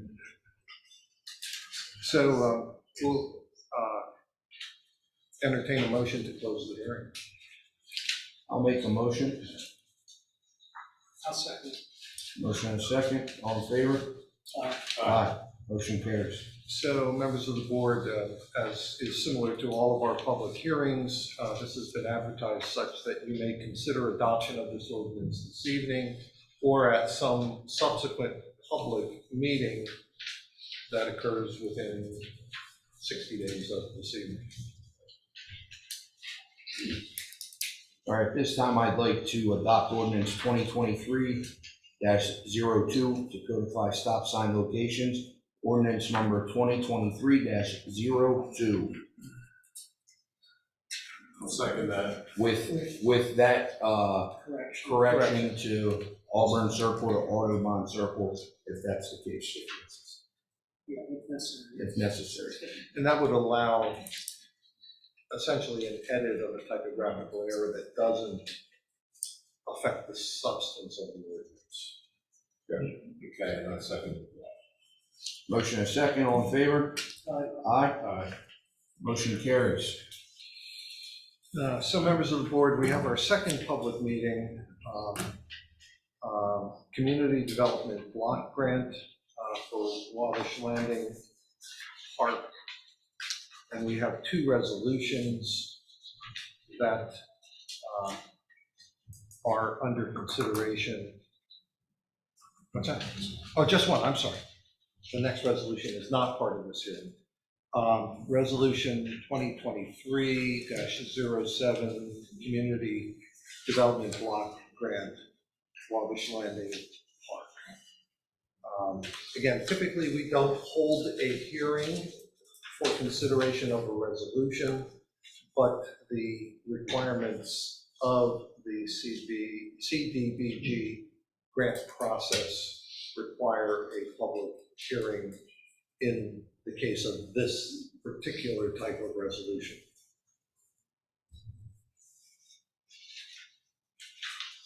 Tommy. Oh, Ken.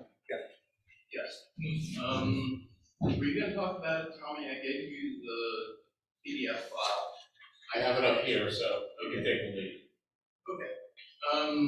The Community Development Block Grant is federal money. It's administered by the Lancaster County Redevelopment Authority. And it's a grant for use in areas that have over a certain percentage of low and moderate income people, income households. So there are two areas in the township, two census block groups that applies to, shown in blue in that image. There's a limited number of things that money can be used for. We received a similar grant in 2021, which we're using to reline stormwater pipes in Reevestown Heights subdivision. And this time around, looking at the possibility of using these funds to develop the recreation area within the Wabash Landing development, which is under construction at the moment and partly completed. The developer will be dedicating, it's a 4.47 acre piece. So the township, all of the conditions that allow that dedication to take place have already happened, so at the township's convenience, when we need to, we can then go forward with that dedication of the land. Next. That's the layout of Wabash Landing. The green area is the lot that's being designated for park use and has an access road out to Wabash, and will also connect internally with the roads inside of Wabash Landing. Okay. It's currently mostly a field which have been cleared. There were trees there. They've graded it and seeded it, and that's a panoramic view showing the whole field. So it distorts it slightly, but that's basically what it looks like. It's sloping downward, but not excessively so. Next. The original plan showed a couple of improvements there, and this was just an example of what it could be used for. It wasn't really implying this is what should be done, but it includes a soccer field, a basketball court, and a tennis court. And that's what was the original proposal. Go to the next one. Through various input, we haven't finalized anything yet. We're still looking. That's part of the reason we're hearing tonight is to get input. We've already spoken with the rec board on this, and they did some surveys of residents, and it looks like the idea now is that there would be a field that would be a soccer / multi-use field. That it wouldn't be just for soccer, it would be for other similar activities that you can do in an open field, of which there are many. Would include the basketball court, which basketball courts locally seem to be in use a lot of the time. They seem to be very popular. And tennis courts don't seem like they're getting used that much, but the surveys that were done and all the statistics on parks suggest that children's playgrounds from toddlers up to high school age is a much more useful amenity. We would also include some parking and hopefully eventually some picnic tables and possibly a small pavilion and possibly even a dog park. None of that's carved in stone, those are just concepts. And so we're looking for public input. Dave Atlantis is the chairman of the rec board. He's here. I think he has some comments to make. I did, thank you. Thanks, guys. Good job explaining that. My understanding is. Name, please. My name is Edward McAlantis, or Eddie McAlantis. So basically, the Department of Board met was last week to discuss this particular project. We had two residents from Wabash Landing expressing interest in being a part of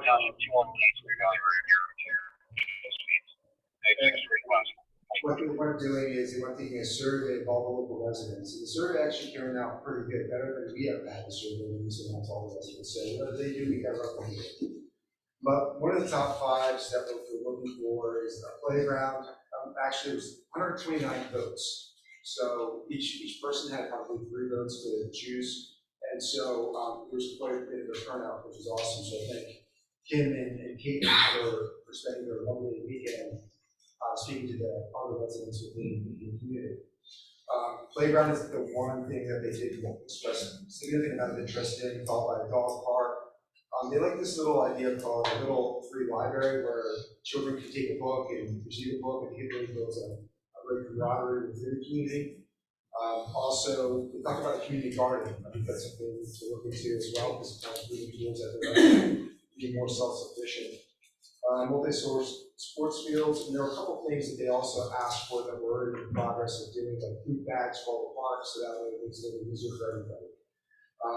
But overall, I think that this is a really great thing where we have actually get land to develop, especially as the communities grow. I'm sure we'll have a lot of interest in people helping within that community, and a lot lot of, especially because of the children, there's a lot of young kids and a lot of dogs and a lot of people, a lot of young moms and residents that are willing to put their time in. So it's just really, really great. So I'm looking forward to this project and just ask the board and supervisors to consider this as we continue to try to develop the recreation in a family fun way. In addition to that, we would do our best to do the demands of getting these certain milestones achieved. And we just look forward to building a better community. So any feedback for the community, grateful, but again, really appreciate Water Slide for you getting this information for us so that we can do our jobs to serve that. Thank you. Any other questions, comments? Yes, sir. Chad Weaver. Stevens Fire Company butts up against that land, and I will tell you, just from being there all the time, dog park would be excellent. There's always people out walking their dogs. We have kids that come over and use our playground facility there. There's a bunch of boys that come over and play football in the outfield of the softball field there. So I think your top looks that you're looking at there are going to be the correct thing for that community. Because they do come over to the fire company and use our grounds for that. So they are looking for that type of thing. There is definitely a lot of dogs in that community, a lot of people walking in the woods that just look out in the next space and all that. So I think you're heading the right way. Thanks for doing that. Thank you. Any other comments or questions? Maybe consider pickleball. Yeah. I did check into that, and a basketball court can be striped with pickleball at the same time, so have multi-use. And your name for the minute, sir? Mine? Thank you. Yes, sir. Tommy? The grant requires a sign-in sheet from the public hearing. That's correct. Yeah, so I just wanted to remind you that we need to do that. One of the requirements of this project is that folks attending are asked to sign a sign-in sheet. Ken will put the sign-in sheet in the back. If you can, on your way out, please sign it. Again, this is a requirement of this particular grant program. Thank you. Thank you, Ken. All right. Gentlemen? So, I'll make a motion to close the hearing. I'll second that. Motion is second, all in favor? Aye. Motion carries. and now, consideration of the resolution, again, I'm not going to give you the choice, correct, Ken? We have to act tonight if we wish to pursue this. That's correct. The final application, all the plans, budget, everything has to be submitted to you by May 30th. That's why the planning commission met yesterday. And the rec board committee met when it met. At this time, I'd like to make a motion to adopt resolution 2023-07 to authorize submission of a grant application to the Lancaster County Redevelopment Authority 2023 Community Development Block Grant Program. I'll second that. Motion and a second, all in favor? Aye. Motion carries. All right. Moving on, there is another resolution 2023-08 from EHM Properties LLC. Is there someone here representing them tonight? Yes. Welcome. Tom Madison with the Surveyors. I'll keep this very brief. We are looking to simply shift the lot line near the property that is across Riding Road from the subject of the earlier application this evening, regarding the trailer park. This is kind of the idea here. This is the overall, there are two properties. What you see in the orange is two properties currently, and the green is the current line, and the blue is what we want to make the line. We just want to rotate it. So the power line is there, right? Yes, to put it underneath the power lines. So we subdivide the property along the power lines. We do have relatively clean review from the engineer, and that is in the resolution to make the result subject to those comments, and we have no objection to that.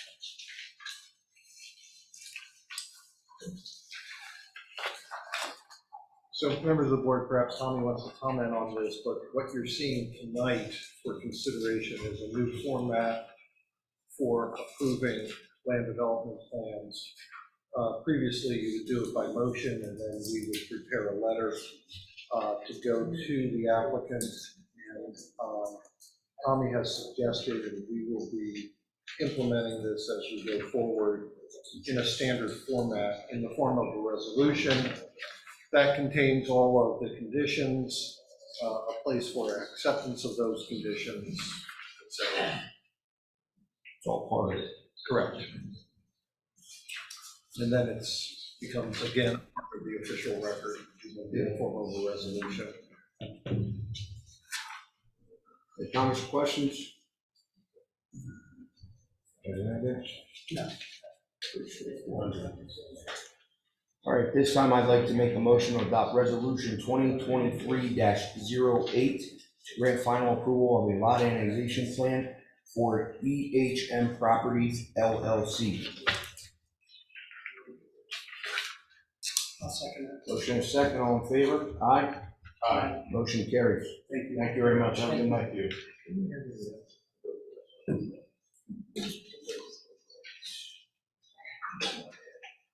Next, we have the Right Eversole LLC, LD 2021-03, temporary access and maintenance agreement. Tommy. If the board recalls, there is a portion of an existing driveway on a neighbor's property, which approaches upon the township property.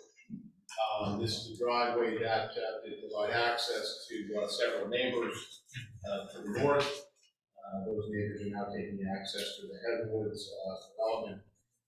But we wanted to create an easement that encompassed the encroachment and provided for the access that will eventually be needed. That road is restored. The easement is prompted not only by the existence of the road, but some improvements that are happening with that development by way of retaining wall grading and stormwater management. The easement is temporary. It is for a term of 1 year. The lower portion of that site eventually will be developed, and the road may not be required at some point in the future. So thus it is temporary. The agreement has been reviewed by the township solicitor and is informed to consider this evening.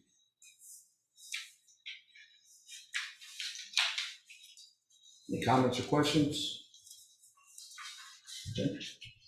You guys have anything? No. Right. I'd like to make a motion to adopt resolution 2023-08 to grant, no, sorry. Sorry.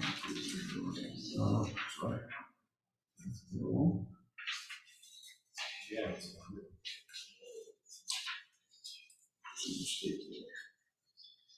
No, yeah, I'm sorry, it should be cut. So it would be listed under right Eversole. Yep. Motion to. Yep, that's the wrong one. EHN Properties is the one above that. Yeah, that should be, yeah, I'm sorry, this would be a motion to approve a temporary access and maintenance agreement. For Right Eversole. Right Eversole, sorry. I'd like to make a motion to approve a temporary access and maintenance agreement for Right Eversole LLC, LD 2021-03. I'll second that. Motion and a second, all in favor? Aye. Motion carries. Yes, sir. Doug Maxley, is this the property going uphill road? The new warehouse, is that part of this or what? It is. And the proposal is you just gave permission to put a temporary road on township property? No, it exists today and it has for some time. We're just putting it in an easement. Where is it? If you were to travel from where we are now to the woody waste pile, it's about 400, 500 feet over there, continue straight another 900 feet to our property. Okay, all right. I wanted to make sure, thank you.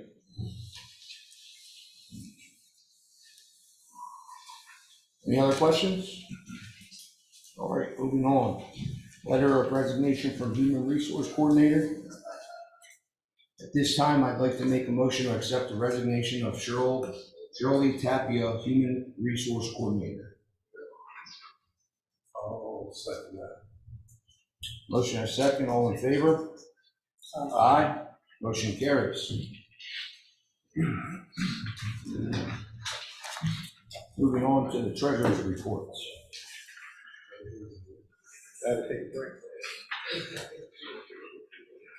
Okay.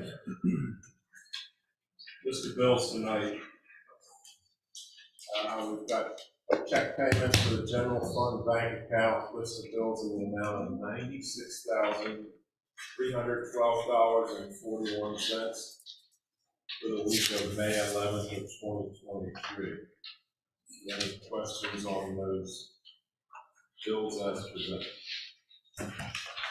Seeing none, I make a motion to approve. I'll second that. Motion and second, all in favor? Aye. Aye. Motion carries. Next one. Motion to approve check payments to the general fund bank account, list of bills in the amount of $1,537,005.87 for the week of May 18th of 2023. Now this includes the transfer of $1.5 million from the Ephrata National Bank to Univest Bank and Trust, as was approved in the Board of Supervisors in March of 2023. Any questions on that list? Seeing none, I make a motion to approve. I'll second that. Motion and second, all in favor? Aye. Aye. Motion carries. Just a little comment there. Thank you to Judy Loomis, our financial administrator, and Tommy. They've been tracking our income there and moving the money to Univest. We're getting an interest rate there of somewhere at 5.5. Is that interest where Ephrata is down below 1.5. So it's part of our plan to maximize interest on the general reserve funds. Okay, the next one, list of bills. Motion to approve a check payment for the general fund bank account in the amount of $51,980 for the week of May 18th of 2023. Any questions there? That is for the purchase of a new vehicle for the police department. So, seeing none, I make a motion to approve. I'll second that. Motion and second, all in favor? Aye. Motion carries. Next one, a motion to approve electronic payment list of bills in the amount of $87,799.95 for payroll dated May 10th, 2023.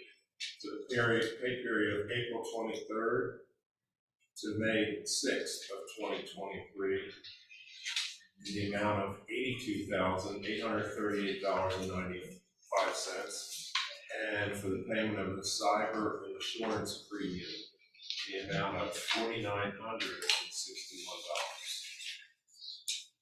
Questions there? Seeing none, I make a motion to approve. I'll second that. Motion and second, all in favor? Aye. Aye. Motion carries. And last one. Check payments to the White Fund Bank account, list of bills in the amount of $14,167.22 for the week of May 11th of 2023 to May 18th of 2023. Any questions there? Seeing none, I make a motion to approve. I'll second that. Motion and second, all in favor? Aye. Aye. Motion carries. And that's the treasurer's report. Thank you, sir. Moving on, police department. Thank you. The chief's report for the month of April 2023. Denver Borough man was arrested and charged with dissemination of child pornography and possession of child pornography. The Lancaster County District Attorney's Office also assisted our department in this 4-month-long investigation. An Ephrata man was arrested after police investigated suspicious activity in the 700 block of Locust Street in Denver Borough. This occurred about code 217 in the morning.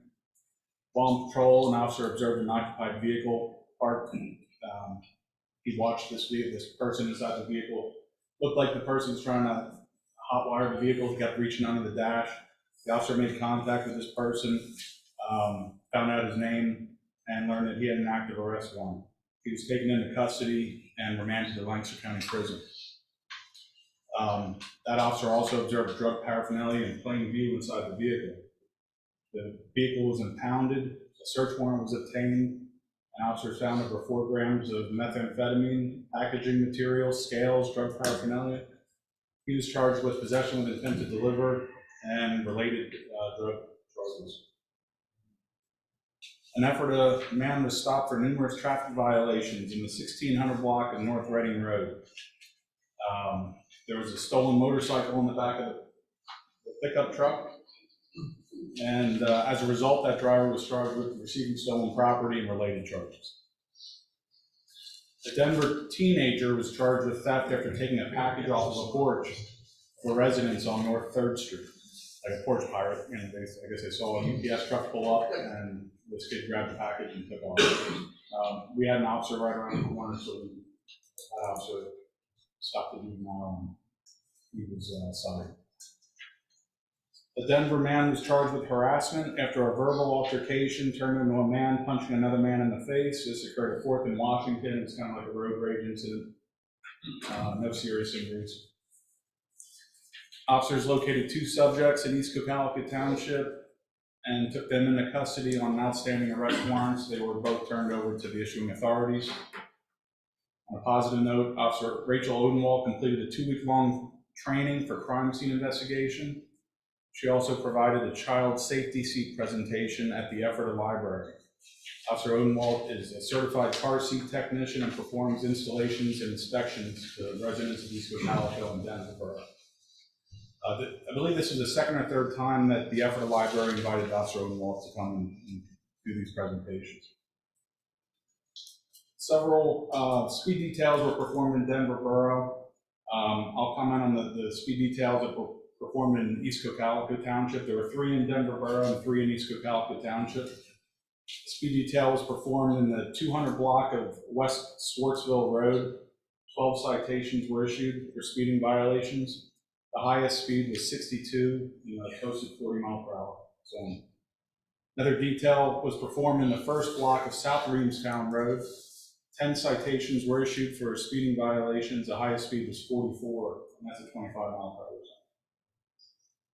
The last detail was performed in the 400 block of Hawnstown Road. 11 citations were issued for speeding violations. The highest speed there was 66, and that's a 35-mile-per-hour zone.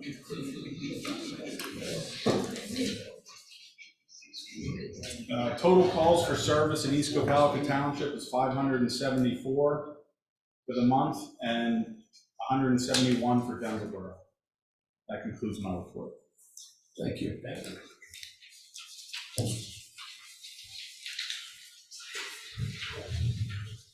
Yes, sir. I have a question for the chief. Doug Maxson. Do we have, Roger Chrysler used to serve as a big staff or something. Do we have someone filling that position now? We currently do not have someone filling that position. Yes, he was a mix-app certified officer where he was certified to stop and perform roadside inspections on commercial vehicles. And we don't have anyone currently trained to take over his position at this time. Is there any thought process into doing that? Not on your part, obviously. I mentioned it to several officers, but I haven't had any interest in that. Okay. All right, thank you. All right, moving on. Anything from Finance or Public Works or the zoning? MS4? Got anything? Last page of this was a monthly report for April of the packet. A lot of my time was spent working on the community development block grant. One other note of interest, there was a Reevestown sign, a big Keystone sign that they were put up in the 1920s, and there were two of them in Reevestown, I believe. And at some point in time, they disappeared, but one of them recently reappeared at the Historical Society of the Cocalico Valley, and we were contacted by an organization that promotes using those, and the Historical Society has turned it over to us, and we're in the process of restoring it, and be put up on South Reevestown Road as you're approaching the square. They put up near the little bridge, the stream that comes out of the Reevestown Memorial Park. And so that's in the works. It'll be a while till it gets put up for restoration stuff, etc. That's all to say right now. Thank you, Ken. Under informational items, we have a Public Works collective bargaining agreement negotiations. The time has expired at the end of the year for the collective bargaining agreement with the road crew. We will start those negotiations. I guess, are we gonna vote on who's gonna do the negotiations with the road crew members and their representation, or?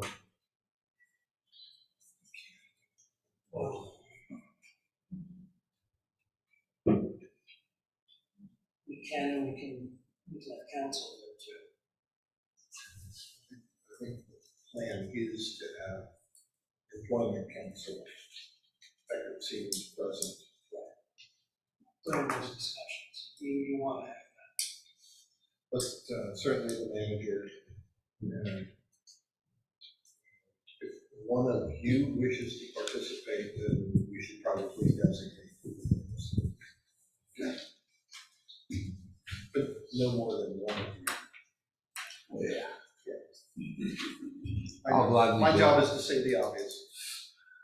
I'll gladly do it if you guys are okay with it. That's fine. Good. So me. And again, it is the chair unless you choose to designate somebody else that speaks for the board. So we don't need to take any further action. So myself, the township manager, and Eckert Siemens will represent the township in the negotiations. Okay? Need a motion for that, or no? No, I think that's good. Okay. Moving on, under new business, the only thing I'd like to add is, I don't know if everyone saw, but construction has begun on the building. The east side, the driveway is blocked mainly almost all day, but they just started about 2 or 3 days ago. You guys got anything, new business? I would just like to give a thank you to Troy Texter, as he normally does every year. He comes and makes everything look nice out front with the flower beds and all. He went over and above a little bit this year with the pending construction. He moved some hostas from out along the walkway.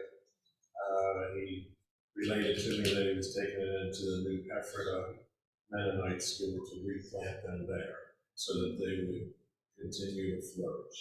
So thank you, Troy, for what you do out there. You help make things look nicer out here. Okay, old business? So this afternoon, I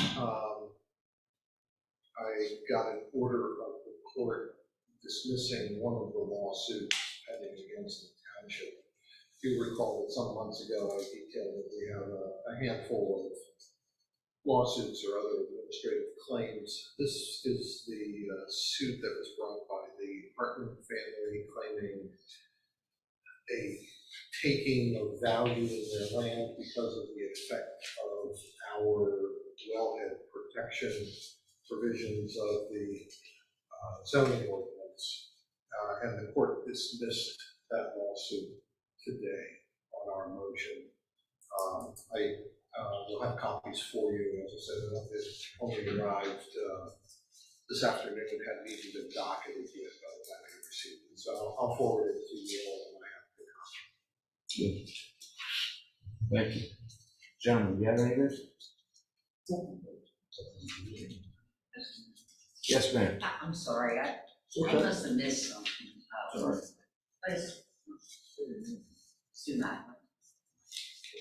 In this packet, and it's just a question in the packet, the easiest way to find it would be it's on the back side of the adjoining property owners. I'm reading that ordinance, an ordinance of the Township of East Cocalico, Lancaster County, Pennsylvania, to amend the Clay Township zoning map. So that's, as part of a rezoning petition, at some point the applicant has to submit a draft ordinance. So that's not our product, that's Jennifer Mejia's product, and there is a typo in it. And did we get a correction in the meanwhile? Yeah. Yeah, the word Clay Township. Yeah, you know, it's the benefit and the burden of using a word processor. Okay. It was just a question. Where you don't catch everything. Yeah. The hard copy's right.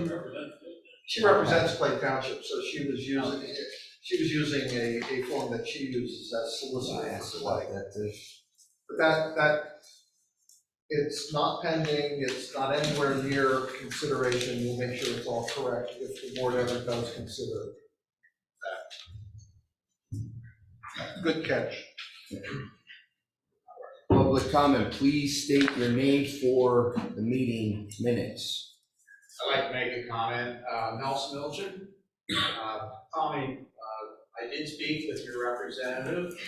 Background for my comments is that on April 12th, when our 12-hour neighborhood was involved in street sweeping, there was some significant damage done to Muddy Creek Road where it turns into our development. And I took some pictures and sent it to the township to take a look at that because I'm 100% convinced that it was damage done by the street sweeper. The street sweeper is owned by Mark Paving. It's an Elgin brand street sweeper. And ironically, I spent several years working for Federal Signal Corporation that is the manufacturer of the Elgin street sweeper. So I saw all the witness marks that caused this damage. I know That's unfair, isn't it? They apparently didn't realize I was living in the neighborhood. So Tommy, my offer is that I guess that's a PennDOT road, not a township, but I'm willing to show up at that intersection with you, your representative, Martin Paving, PennDOT, and explain why it was definitely street sweeper damage. So that's my offer. You did speak with Abe. I guess that's who called. I'm sorry I didn't write down a name, but yes, he did. Okay. And I gave him my bona fides. So I'm willing to meet with him. Thank you for catching that. Any other comments? Yes, sir. One more time, Doug Mackley. Hey, looking in the Sunday paper, there was an article in there regarding open meetings law, and I'm gonna read it if you didn't see it. On May 8th, Melissa Maluski, I think her name is pronounced, she is the media law counsel at Pennsylvania News Media Association, says the Pennsylvania Sunshine Act requires decisions on agency business to occur at a public meeting. Hiring and firing are official actions of agency business that must occur at a public meeting. And only after there's been an opportunity for public comment. Administrators often make recommendations about hires, and the board can discuss and interview candidates in a personnel executive session, but the board must make the decision at a public meeting. And then goes on to say Matthew Krem, East Cocalico Township solicitor, disagrees. He said that under second-class township code, the board can delegate certain functions to the manager, such as hiring and firing, who then reports his or her actions to the board. So my question is, and I brought it up the last time, and I'm not suggesting that you didn't hire the right person, but when you hired the interim manager, you didn't do any advertising in the paper. And it's, according to this lady, it's clearly against the law. You violated the sunshine law. And she probably knows about it because she's the law officer for the whole state of Pennsylvania. Now, having said all that, I lost it. It says here, quotable, every municipality that I represent that has a manager has delegated hiring of the other employees to that manager, Matthew Crean said on May 9th. So my question is two parts. You did not advertise it as a comment. The second part is, did you guys, I don't remember Jeff, Lorenzo, or RC delegating any of that responsibility to the manager. You didn't do it in public meeting. So, Is that correct? So first of all, there is no requirement under the sunshine law to advertise positions for hire. So That's not a sunshine law, and that's not what Melissa said. Well, that's what the paper said. No, Larry is very accurate because he quoted me word for word. I commend Larry for that. Melissa, yeah, there is no requirement to advertise positions for hire. Okay. Now, Melissa answered the question I believe Larry asked her, and we do not have a township administrator. We have a township manager. So a township administrator has no authority to hire or fire, cannot be given the authority to hire or fire. And under those circumstances, only the Board of Supervisors can hire and fire. And a Board of Supervisors, as you know, must conduct their business in a public meeting. The Township Code permits the board to delegate any of its non-legislative powers to a manager. And this township did it. There is an ordinance in the code on the website under the title of Township Manager that details the delegation of all of the authority that the board may delegate has been delegated to the township manager. And to add to that, Matt, it's chapter 23-06, hours and duties of the manager. Goes from letter A to O. And when Larry called me, I said, that's correct for a manager, for an administrator, but we have a manager. Go ahead. And that's fine, now I understand that, but I guess I'm the old school, we used to bring everything before the board, so the public knew what was going on. So There's also an ad in the paper for a police officer, and there's also an ad for a road crew. You guys aren't being. And again, you know, it's permitted, but it's not required. Police officers are different. Anything that we do with police officers has a different category of procedure. And I understand what you're saying, it's not permitted, but again, I'm old school and we always did it. And Tommy has already announced that you're gonna do the minimum the law requires. You're not gonna go one step more than that. He said that more than once. So I guess, don't shake your head, no, I can pull it up on the minute. I said I followed the law. No, you didn't. You A lot said of what I we do only do what the law says we have to do. And we always follow knew the that, law. but we went further. So that's all I'm saying. So, for example, right now, we're doing more than the law requires. The law only requires us to permit public comment, not public questions and answers. And this board routinely goes beyond what the Sunshine Law requires. There's a 5-minute per person. To make comment. That's right. Comments or questions. Well, but no, comment. Okay. Yeah, comment. Okay, well, I made You my know, comment. at a PSAT seminar for chair people, they're instructed that the only appropriate response during public comment is, thank you, next. But we go way beyond that. Well, tonight's not a good example of that, but if you say so, I get no comment. Well, there are certain things that we have to maintain certain confidentialities that we can't waive. Yes, ma'am. And sooner, and I'm telling you, for years, the previous board was accused of not being transparent. This is unbelievable. They brought everything, did all their business in the forefront. You accused them of being non-transparent. Remember that, RC? Didn't you run on transparency? You were gonna make this place more transparent when you got here. That's why we have the YouTube. You did the YouTube after you got here. The extra minutes. Well, the board was accused. Someone kept accusing them of doing everything in private. Everything was done right up there. We don't hear anything anymore. But that's fine. I mean, that's the law, then that's the law. It's a shame that the previous boards didn't do that, because they took a lot of abuse. A lot of abuse. Any other comments? Yes, sir. Yeah, I just, I want to, law enforcement, sorry, I want to thank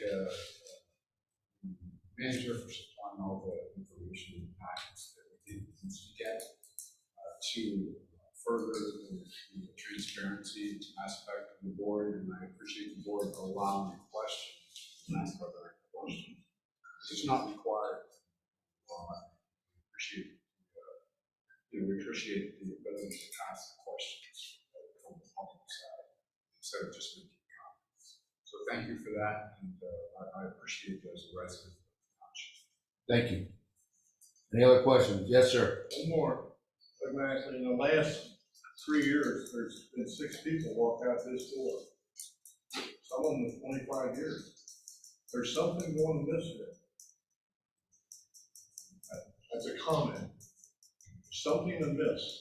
These people are leaving. Alan Maxwell's sitting over there. He made that comment months ago when 4 people were gone. Now we just lost Sharon Young.